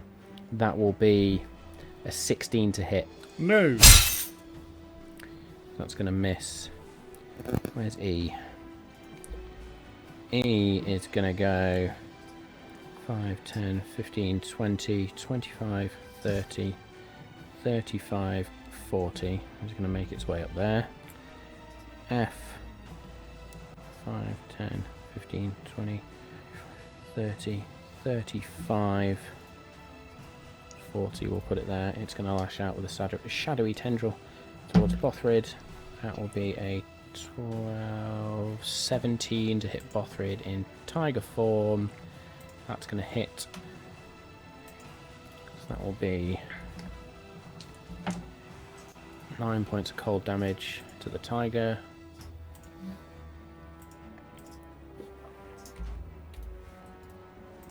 And then 1 point of necrotic damage.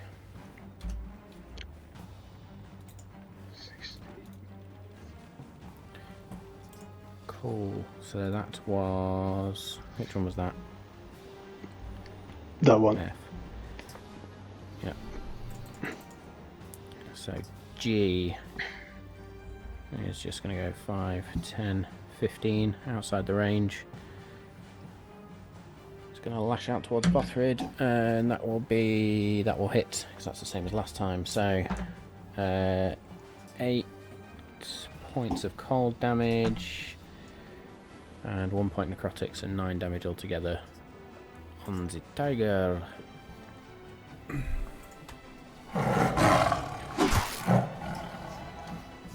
As there is a snarl from the tiger as it gets hit once more. G, I believe, is the one that's just gone. H needs to make a wisdom save. That's a failure. Nice. Go on. Eat it. Eat it. 17 points of radiant. Oh.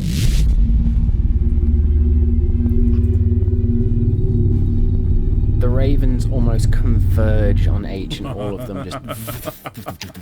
and you can see they actually punch half of its body off.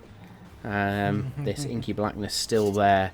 It is somehow still standing. Nice. And it is going to take a quick step down to there, and is going to lash out towards Kirit once again. That will be a 19 to hit. Thanks to my new armor class and the training I've had with Dargon, it just bounces off my shield. Get it, get it, get it. And what you notice is actually, as you bring your shield up and the tendril goes to hit, there is almost like an invisible barrier where the tendril just doesn't even meet your shield and bounces back off.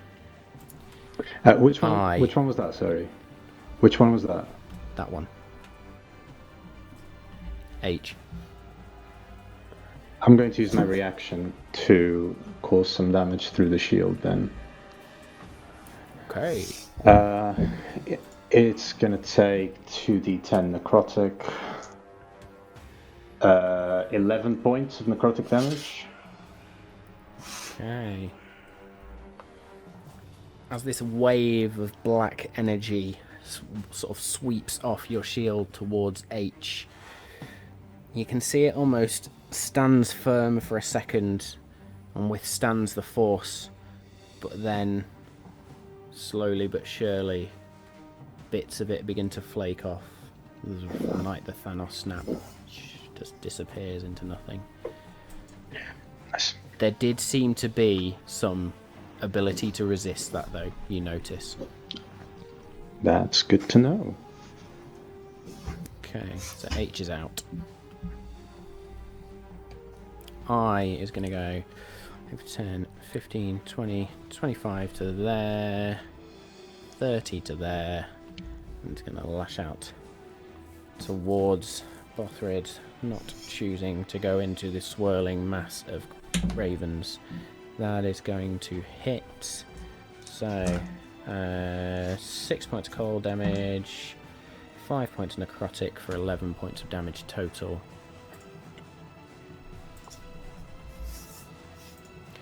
Bothrid the tiger not looking very good at this point, and you can see where the tendrils have snapped, the fur itself has become almost white, greyish, almost as if ice is over it, and then it's beginning to fester somewhat with the necrotic damage. Jay. Where is Jay? I think Jay's there, isn't it? Yeah, Jay's there. Yeah. So, just for the sake of this, I'm going to move Jay there so I can see. So you can see it. Good Going to plan. lash out. That's going to hit Bothrid as well. So that will be 7 points of cold, 4 points of necrotic for 11 points of damage, and that will be 7 points of damage to the tiger and 4 points of damage to Bothrid. As the tiger form fails and Bothrid shrinks back down to Bothrid form. Interesting question to know. I assume that a shrink in size does not invoke an attack of opportunity.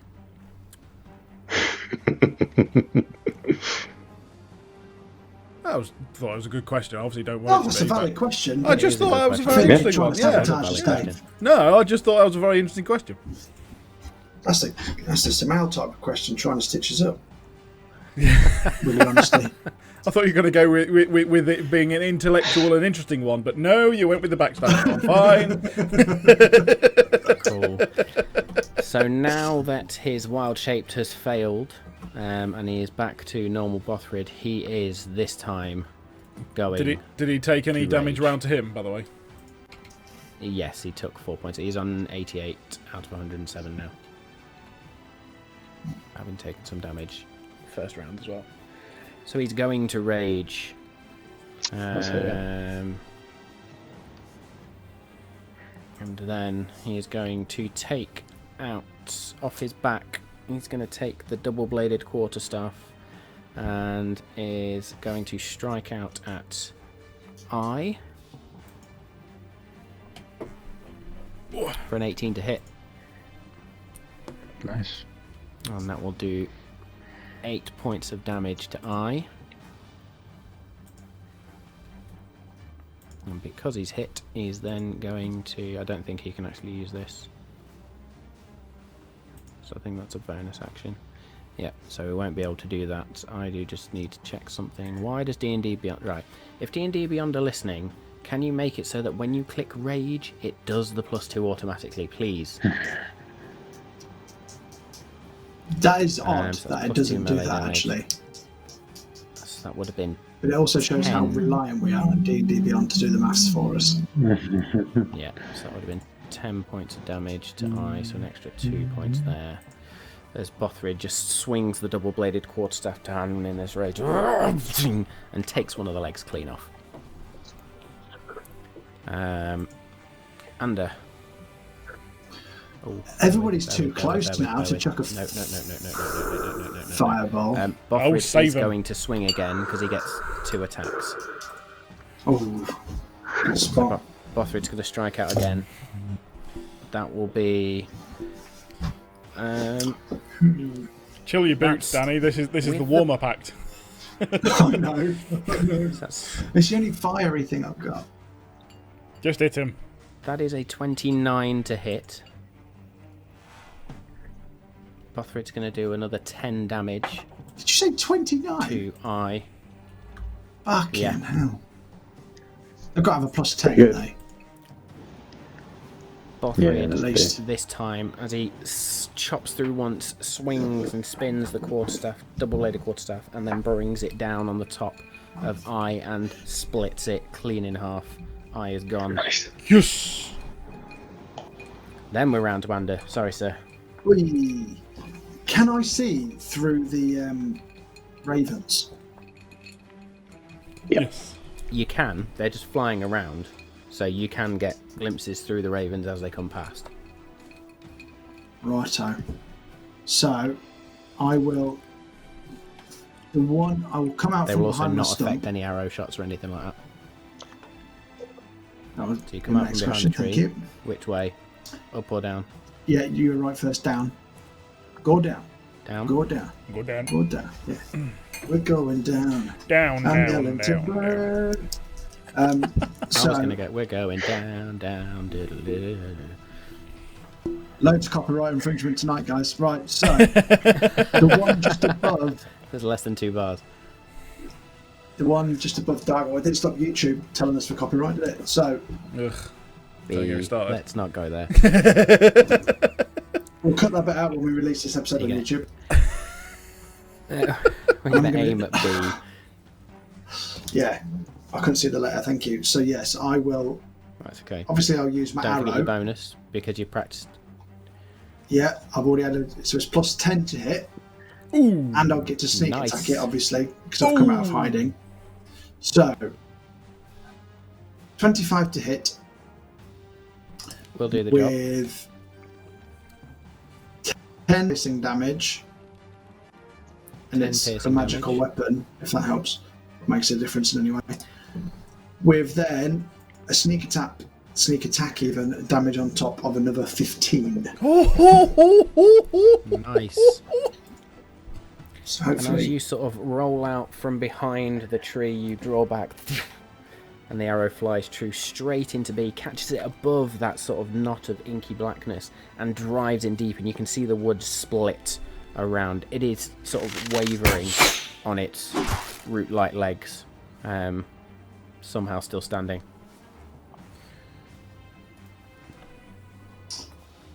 bonus action, I will.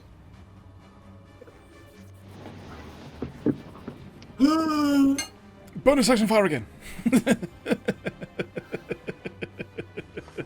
think Who's you can next? do that, Kirik. unfortunately. As a bonus action, I will use unsettling words on C, so they must roll a 1d6 and subtract it from their next saving throw. They have to make a saving throw first. You up? Do they have to make a saving throw first? From the next saving throw it Or makes, fail yeah, saving before the throw. start of my next turn. Does it just take effect? Is there not a save against that? It's like a bardic inspiration, I think. Yeah, so it's basically reversed inspiration, so you just have It to is subtract the indeed. 1d6. Okay, so Not as to you be the now- devil's you advocate, but does it find- have to understand language? Good point. It No. does. That's Doesn't just- say anything. Awesome. Fucking hell, Dave. Sorry. It does with I'm sorry. It does with suggestion. Yeah. Suggestion. That was Yeah. all I was thinking of. It's That's- because the Fucking words. hell. So first, Ander, what words are you saying to this creature? Stumpy cunt.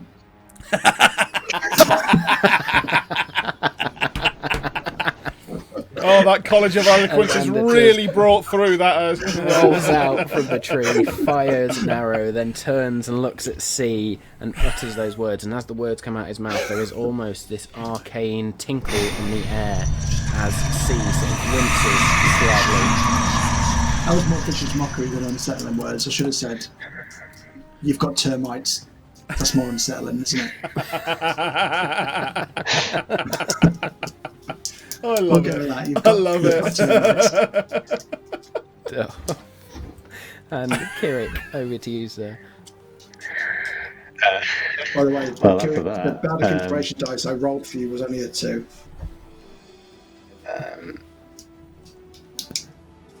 Sorry, Kirk. Wait, was that? Wait, Is what? that? Is that from? Oh no, for the other one. For the other one. Yeah, got it. So I'm going to move, noticing that there's no difference whether I'm melee with these creatures or not. So far, I will move 5 feet northeast.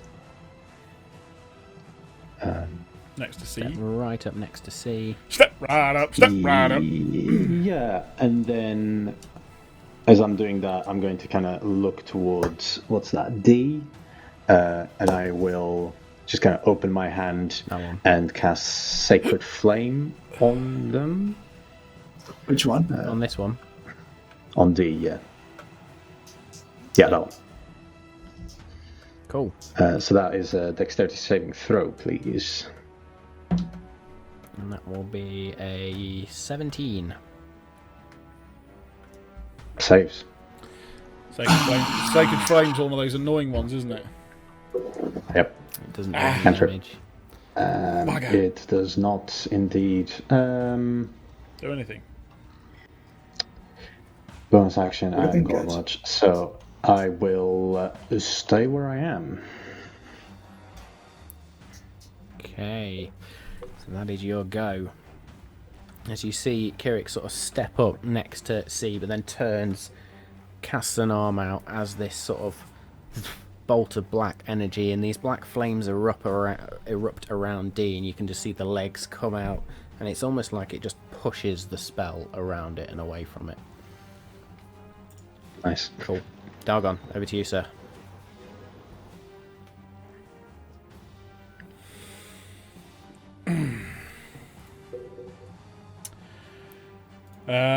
With Kirik's movement, it rather changed the plan.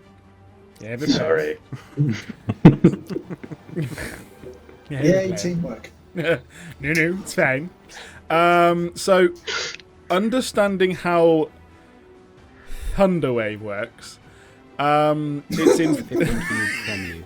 it's in front of me. So it's a cube in front of me. It's from you, so it'll be that like big. that. Yeah. I could put it. Well, I could put it. actually, Top. I could put it. north, south, east, west of me because I could just turn around, so to speak. You Yeah. can literally put it wherever you want. So, as long as if it I comes stepped from you. one cube west, So it could go there. if I did one cube west and put it over B, A, and D, So you want to go Just one to jump cube to the there, left. and then you want to there, yeah. yes, I shall step back. Technically, because you're not out of reach of the creature, that's not an That's opportunity going attack, to is it? invoke. It is from A. Still got reach though, isn't it?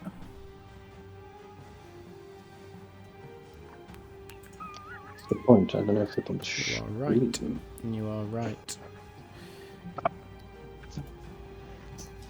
Because it has got a reach of 10 feet for those tendrils. So you are fine. I think I'm all right. You are fine, I think.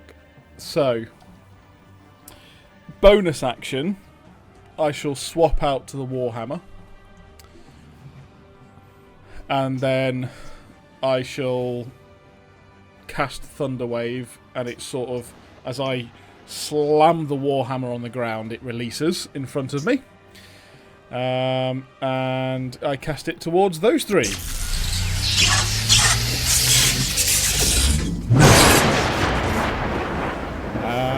I'm only doing it at first level because I didn't say, and I was going to do it at first level anyway, so that's fine. So that would then be 2 of them, and that is a Constitution saving throw of 13. And that is the maximum gets points. 10. And Fail. the other two save with a 17 and an 18 on the die.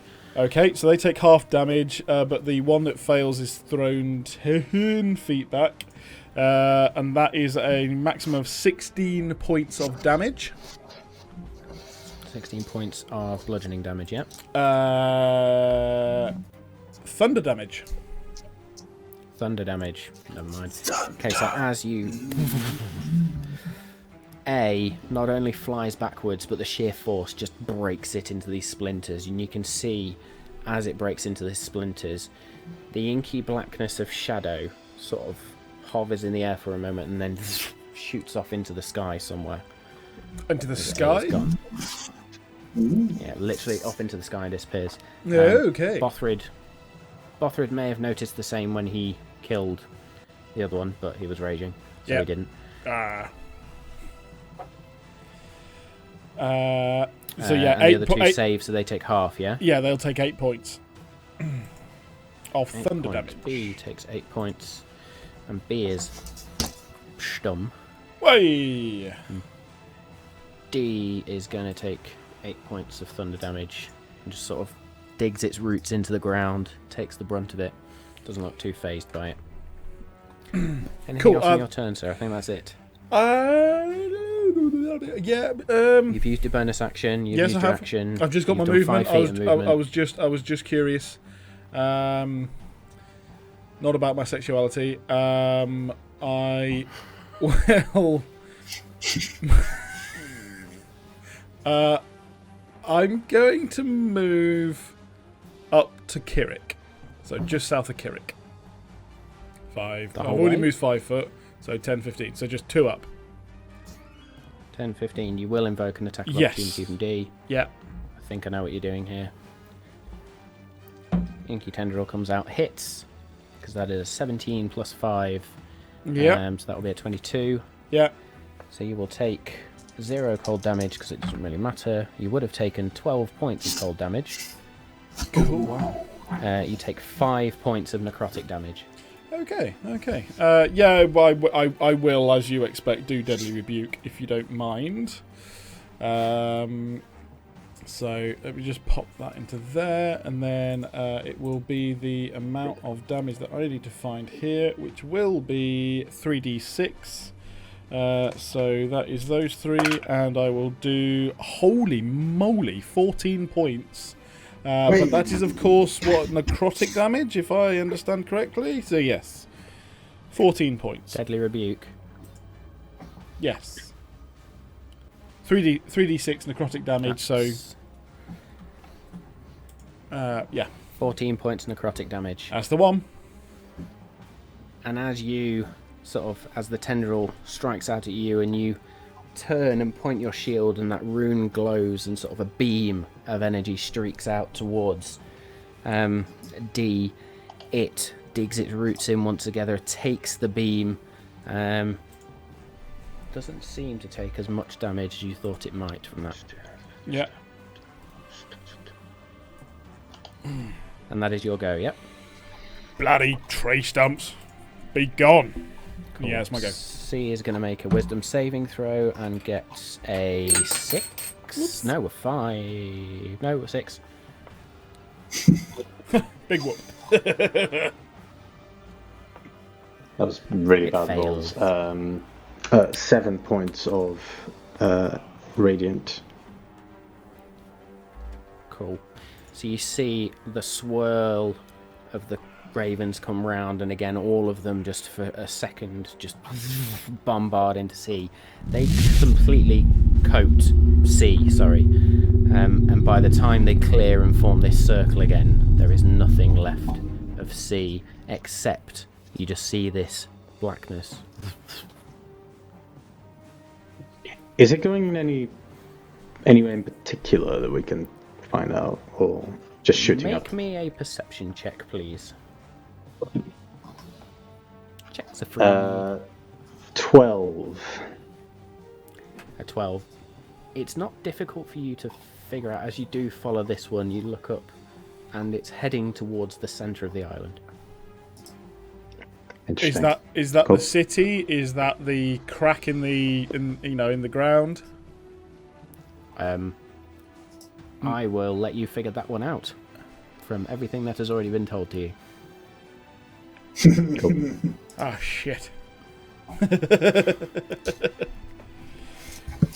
So D at this point, seeing this swirl of ravens, is going to go 5, 10, 15, 20 up to there. It's going to step up to Ander and it's going to lash out with a shadowy tendril. And Oh, for an 8 to hit as this tendril comes out. Ander literally just ducks underneath it, sticks a finger up. Yeah. He makes a wisdom saving throw, gets an unnatural 20. Fair enough. Nice. 6. Sentinel! No. 11 If only you points. could. 11 points total, radiant. yeah. Yep. Cool. So It saves, so it takes half of that, so that'll be 6 points of radiant damage. As the ravens bombard it, and it digs its roots into the ground, stands firm, and then when they've finished, steps up and is then going to just hop one in, and he's going to lash out towards you, Kirik. And it better be good. It is a 19, which still don't think hits. Nope. I kind of like parry with my shield, look at Dargon, and just nod. Sweet. I don't think I've seen a smug Kirik before. Hey, what do you mean? He's on his element here. Lash out towards Bothrid. Is gonna miss because that's an 11, and Bothrid's got an armor class of 18. How the fuck has Bothrid got an armor class of 18? What is he wearing? Nothing. Unarmored defense for barbarians. Barbarians. Yeah. Constitution plus Dex, I think. Yeah. G is going to make a wisdom saving throw, and that is cocked. Would have been an 18. Instead, it is a 6.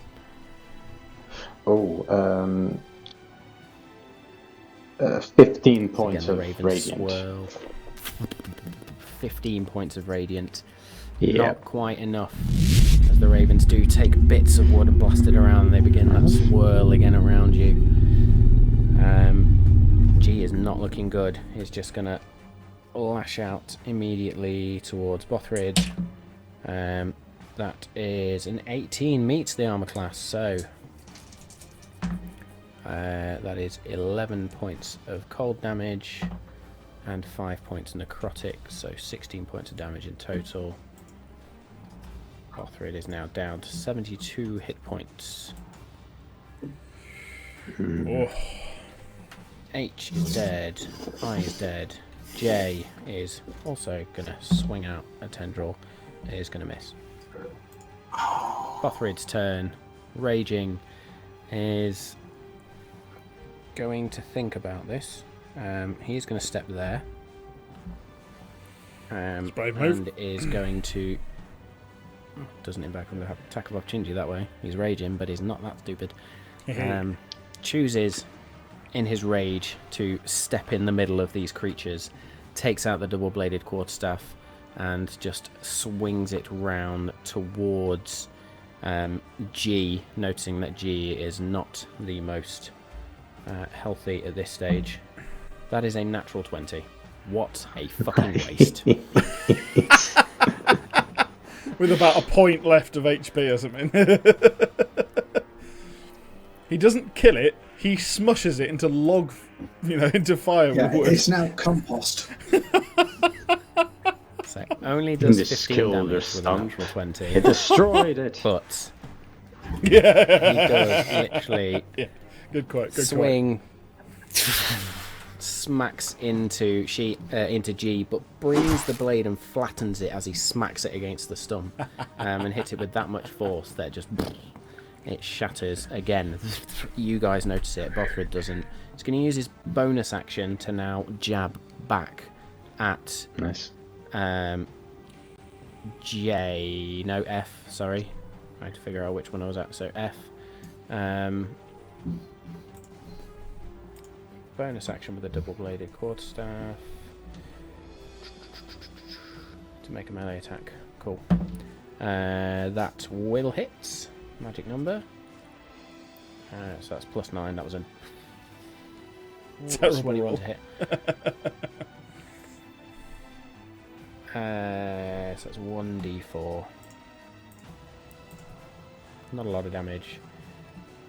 Does 8 points of damage then. Still gets his bonus. 8 points of damage to F. In fact, that should be 10 with the +2. And is then going to spin the double-bladed quarterstaff around and use his second attack to strike at F again. And that is a 26 to hit. Ooh. Or 28 to hit, technically. And 14 points of damage. F is not looking good as Bothrid just clean takes 2 of the legs off with a very low swing down towards this creature. That will be Bothrid's go. Ander. Fuck. I'm within melee range now, and I've got a bow and arrow. I could use my flametongue rapier because we know what fire damage does, but my bonus action would be swapping weapons, and it's a bonus action to speak the magic words to make it on fire. So that's an interesting question. If you're in the reach of the creature, does that mean you're at a disadvantage? Not within the 5 feet. I don't understand. It's your melee range. Then Yeah, you're it's alright. your Okay. range disadvantage currently. So technically, I'm. Normal. Yeah, I suppose. If Yeah, there I was is looking at anything one that square Ander as or 5 Danny foot, is, but it's it's actually totally 10 foot, not isn't normal. Yeah, because I don't know why. I've played this quite a few times now. I looked at one square and thought he's 5 foot away. He's not. He's 10 foot away. Twat. Right, never mind then. Either way, I'm going to use my cunning action first to disengage up 3 squares, Nice. 2, 3. and then I'll try and shoot him with my bow and arrow. Okay, so you aim back towards, you sort of roll backwards, dash, pull out an arrow, turn, release it towards D. Oh, fuck. 12 to hit. 12 is not going to hit. I got plus Misses 10. as the arrow just arcs wide. You rolled a 2. Yeah. That's the lowest you can roll without it being a fail. Yeah. Yeah.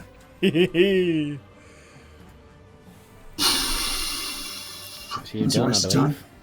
Yeah, that was a waste of a turn, wasn't it? It's right. I'll cheer everyone on from the Everyone corner. helps. You're out of melee. Yeah. If he's Well, got like Eric. 100 foot of movement or something. Then. So I'm going to try again, and I'm going to open my hand towards D and cast Sacred Flame.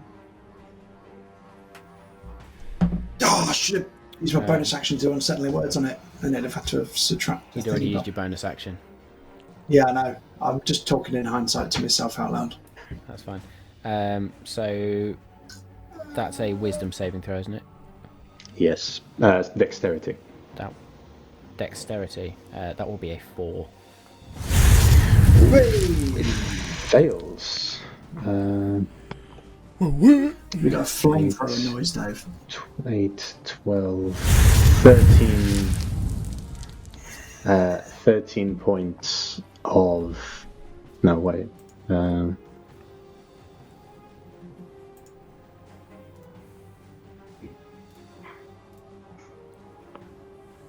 Sorry.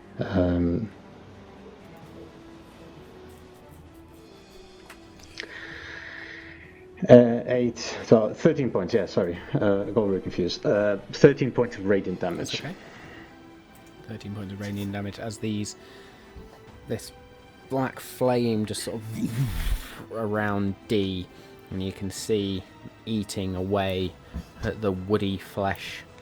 There's just bits just sort of disappear into ash off it. It's still there, although bits missing. Okay.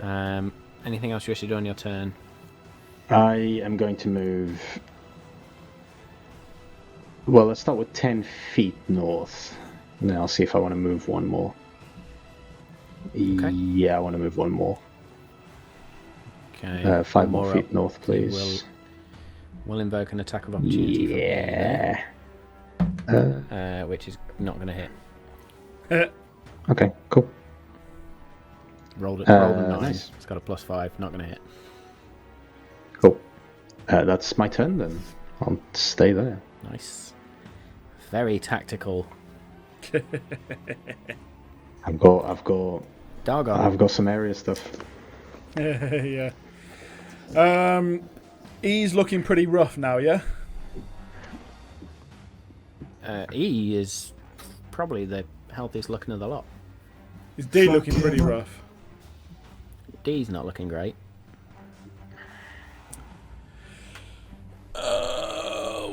Bollocks. Right. He In fact, D's got that many splits in the wood now. You can see bits of that black, shadowy, inky blackness just sort of almost looks like it's leaking out, just wisping out of it.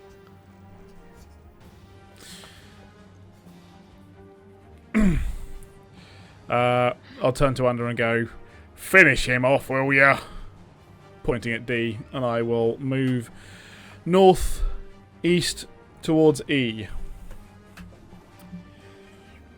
Okay. I said that I got the Warhammer out last time to do Thunderwave, so I shall continue to use that one, and I shall do a Booming Blade. A booming blade. A Booming Blade. So that will be one of them. Hang on, which one's Booming Blade? Hang on, just bear with me while I figure that one out. That's going to be that one there. There, and that's that one. So to roll to hit, that is that's a natural 20. So see ya. Yeah, okay. Right. That's the hang on a minute, I'm trying to get this right. That will be double the dice is 11 points of bludgeoning damage. And What, doubled? Yeah, it's a pretty rubbish. Okay. Yeah, rolled a 3, double that, plus 5. Yes, that is correct. Just double checking. And Will then also double the booming it will blade. double the booming blade, which is 12 points of thunder damage. Thunder damage? 12 Thunder points of damage, yes. damage. Okay. And you do sort of straight into E, and you create cracks. It's still not bloodied. It's still up. It's some tough wood. That's what she said. So, I will hit again. Hopefully, for a 14. 14 will That's the hit. magic number, isn't it? Ooh, blimey, that was lucky because I rolled a 5. And so that is that's 12 points of bludgeoning damage. 12 points of bludgeoning damage as you swing back around, and this time you crack into it and you see just little wisps of this inky black shadowy type stuff sift out of it. It And is now considered bloodied. I shall now move 10 feet north. Cool. Spot on. Good stuff. A is dead, B is dead, C is dead, D Come at is me, bro. going to 5, 10, 15. In fact, it's not going to go 15, it's going to go to 10. And is then going to lash out with an inky tendril. That is a 19 on the die. Fuck. That will be a 24 to hit. Yeah. So that is 7 points of cold damage. And Can 1 point of can he necrotic. dodge this type of damage? It is a melee attack, so yes, I will let you do that. Oh, red. So it was Sorry, 8 I points cut of you damage off. in total, you will take 4.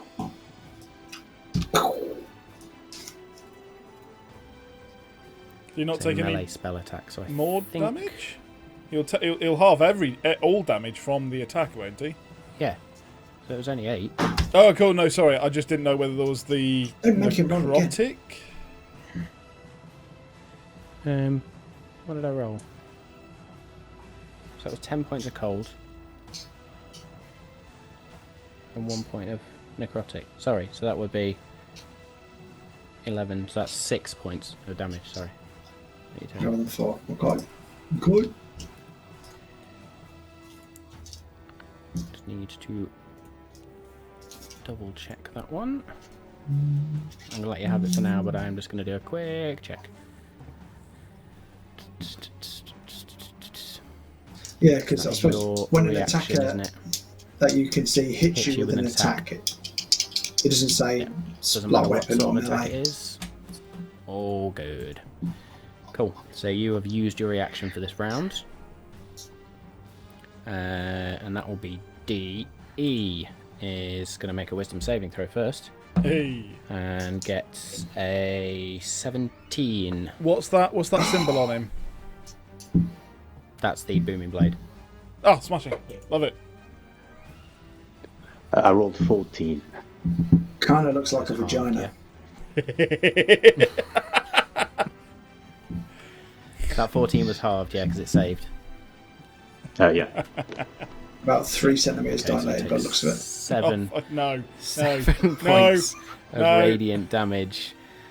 As I gloss over the chat that's going on, he is then going to lash out with an inky tendril towards Dargon. That will miss.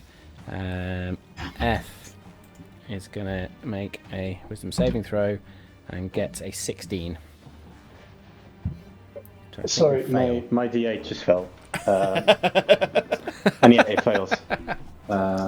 2, 9. Oh, that's not bad. 17 points of radiant, sorry. Radiant damage.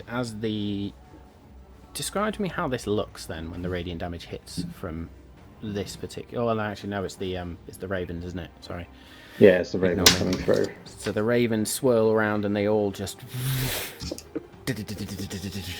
And F is just pecked into bits. Doesn't even get a chance to swing away. It's gone. Jay now being the only one. I'll tell you what, Jay is looking relatively healthy. So Jay is now going to make a wisdom saving throw. We're about to change all that. Oh, it gets a 19. Nice. 10. 14 points. Seems to be your average dice roll for this. Pretty So much. as the ravens just. Jay managed to hunker down a little bit and only a few of the ravens catch it. Still looking fairly good. Yes. Getting through this fairly quickly now. Bothrid is going to turn to Jay and is just going to smack it. Spin around with a double-bladed quarterstaff. Oh dear. Look, he rolled a 3 on the die, but because he's raging, manages to take that up to a 14. So that will then be 13 points of damage. Don't get in his way. As Bothrid just takes a chunk out. Jay still standing. Swings the double-bladed quarterstaff around once more. Can't use the bonus. Can use the bonus action because it doesn't say it has to hit another creature. So he uses a bonus action to make another swing. Yeah. Hits with a 24. And that will be 1d4 plus 5 this time. That is 6 points of damage from that swing. And then we'll use his second attack. 29 to hit on that one. Oh, I tell you what, I've been 9 looking points forward to of a good damage. fight like this. I didn't think it'd be tree stumps, though. I didn't expect to be tree stones, but they're doing pretty fucking well, I've got to say. They're holding up to themselves. Bothrid literally, in this rage flurry, just spins the double-bladed quarterstaff round and just 3 quick successive strikes with this. You had a glaive in your head then, didn't you? Yeah, I did. Or double glazed. And you can just see these wisps of smoke, of this inky blackness, shadow, whatever you want to call it, seep out of the creature. It is now definitely considered bloodied. Bothrid pretty much took that down from almost full health to Bloodied. a quarter. Nice. Nice. Finish him off. Ander. So, feeling a bit brave and not wanting to let Dargon down, I'm not going to move away from the creature.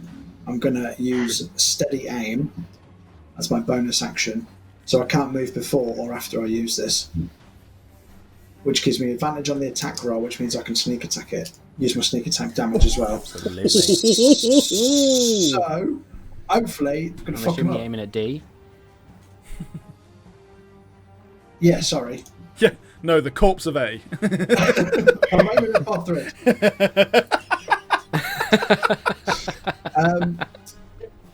Even with advantage, I only managed to get a 13. That is the Which ain't magic going to cut number. it, is it? Ooh. Oh, you bastard! I thought it was one table. Okay. Oh, What did you roll? Sorry, hang on. What did you roll? 2 and a 3. Oh, Jesus Christ. I'm on a roll here. So that's 12 piercing damage. And then on the sneak attack front, that's more like it. 22 extra for sneak attack. 3 sixes and a 4. Get in! You take the arrow out, you stand firm, you pull back, breathe for a moment, and the arrow just hits dead centre of that inky black knot. And you see the arrow disappear into darkness, but then punch out the other side of this stump, and it just falls to the floor as that shadow just... D's gone. Anything else you'd like to do? Bonus Nope, action? can't do anything else. I've used my bonus actions for steady aim. Yes, you did. That is a Kirik. sweet addition, by the way, Danny. That is awesome. Yeah, it's cool, isn't it? That is awesome.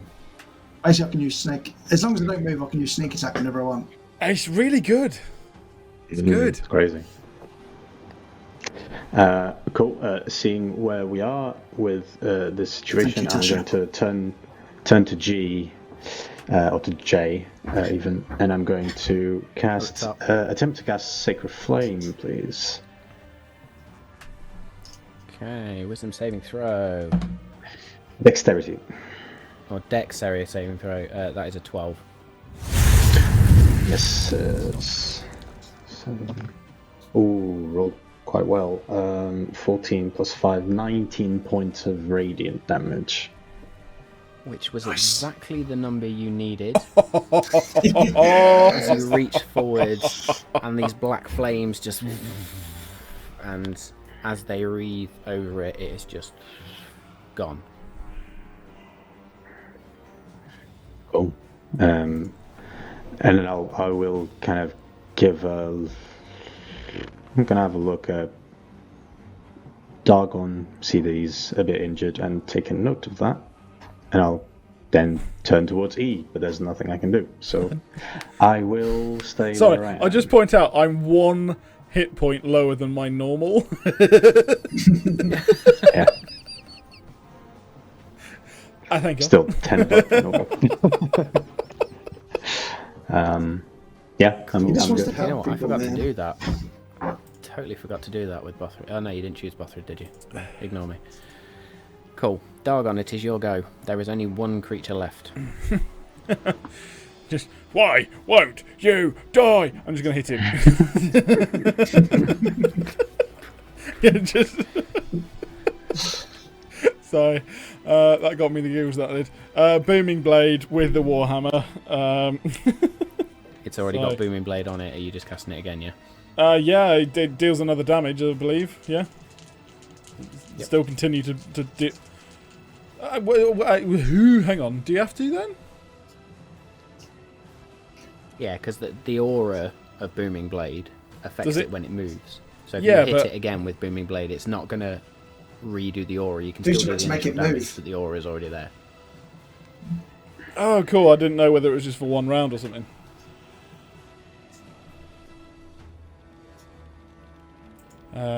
So. Or is Sorry, it to the that's start of just... the next That's, turn? yeah, it's kind of completely It changed. is for a round. Ignore me. Well, it's fine. Don't take it off. I'm about to hit him again.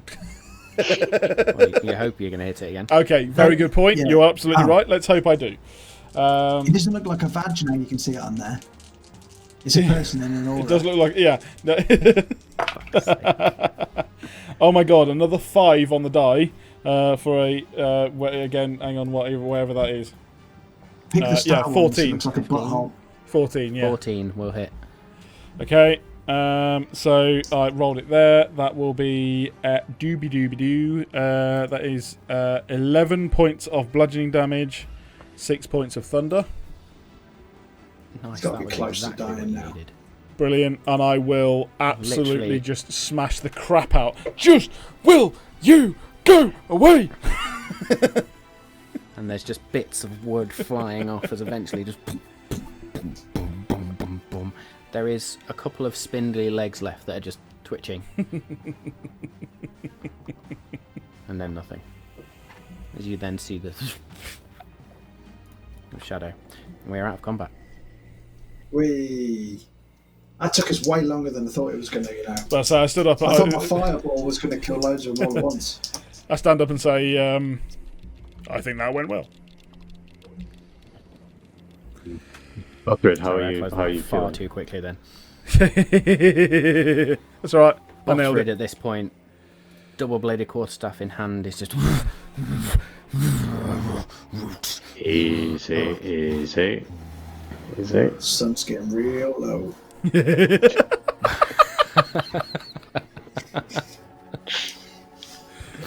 Buckrid sort of looks at Ander. Sorry, friends. Well, Evil plants. Not good. yeah. That wasn't what I was expecting, Me neither. and that was a lot harder than I thought. I mean, However, that is being really said, it was. I've never fought fucking tree stumps. And so, I think we're alright. how But how does it feel to go from hugging trees, Bothrid, to killing them? Are you okay with that? Those stumps. Not natural. Something wrong. Okay, I'm just checking you're okay. Kirik, you made it out of that alright. Nicely done. Thank you. Yes, clearly the time we spent training came into play. Looks like it did. You can dodge and weave like the best of them now. Blimey. Well, I wouldn't Now, quite go that far. 20 No. AC. How did I let that one get I past? have 20 AC. did Yeah, so have I. So can get- you are literally as hard to hit as I am now. You. I That's can get that to incredible. 20. I can get that to a 22 with a spell, but you know, I'm not gonna do that. show off. Did, Yeah. you know when we killed those creatures, did you happen to notice what happened with the essence within the tree stump itself? I did. Just- It seemed to As if shoot it was towards. returning to It's somewhere. returning somewhere. You don't think it was the pit, do you? Where Perhaps. was the pit? Was it in the middle of the? In the centre of the island. Yeah. Centrish, I s- yeah. That's not really a I'm revelation. glad we then, avoided is it? that. But at least they returned away from the castle where we're now going. You have a very good point there, Ander. Very good point. Let's hope. If you don't Matt, mind, guys, Sorry. shall we attempt to get out of this forest as quick as possible? That was more than I was expecting. Yes, please. Kirik, you wanted to speak to Okay. God.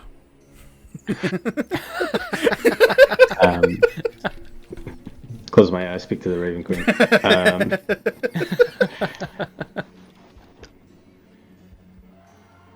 The Spirit Guardians has a concentration duration of 10 minutes. I think I'm going to keep it as we walk through Nice. Okay. for the I next think now 10 we're here minutes. now. Yeah. So that's... We did... In fact, I can tell you how many rounds we went. That was 5 rounds. So, That's Half a minute. 30 seconds. 30 seconds. 30 seconds. You nearly got the full 10 minutes. Yeah. You literally just... So yeah, you've still got 9 minutes and 30 seconds left. Cool. Yeah, so just keep that in mind, just as we're walking through. Well, I won't drop it. might I suggest we... right, sorry, Matt, how far away are we from the edge of the forest to the clearing? Happy to make a roll. As you now look, you can pretty much see the edge of the clearing. Probably about 50 to 100 metres in front of you. Fine. I was going to say we'll run, but if it's that close, we'll go at normal pace. Or that was what I would suggest to the group. So, if they all agree, Both we'll go agree. at normal pace, not fast. Lothar, do you have a potion on you? Some kind. You took quite a few hits. Might be worth.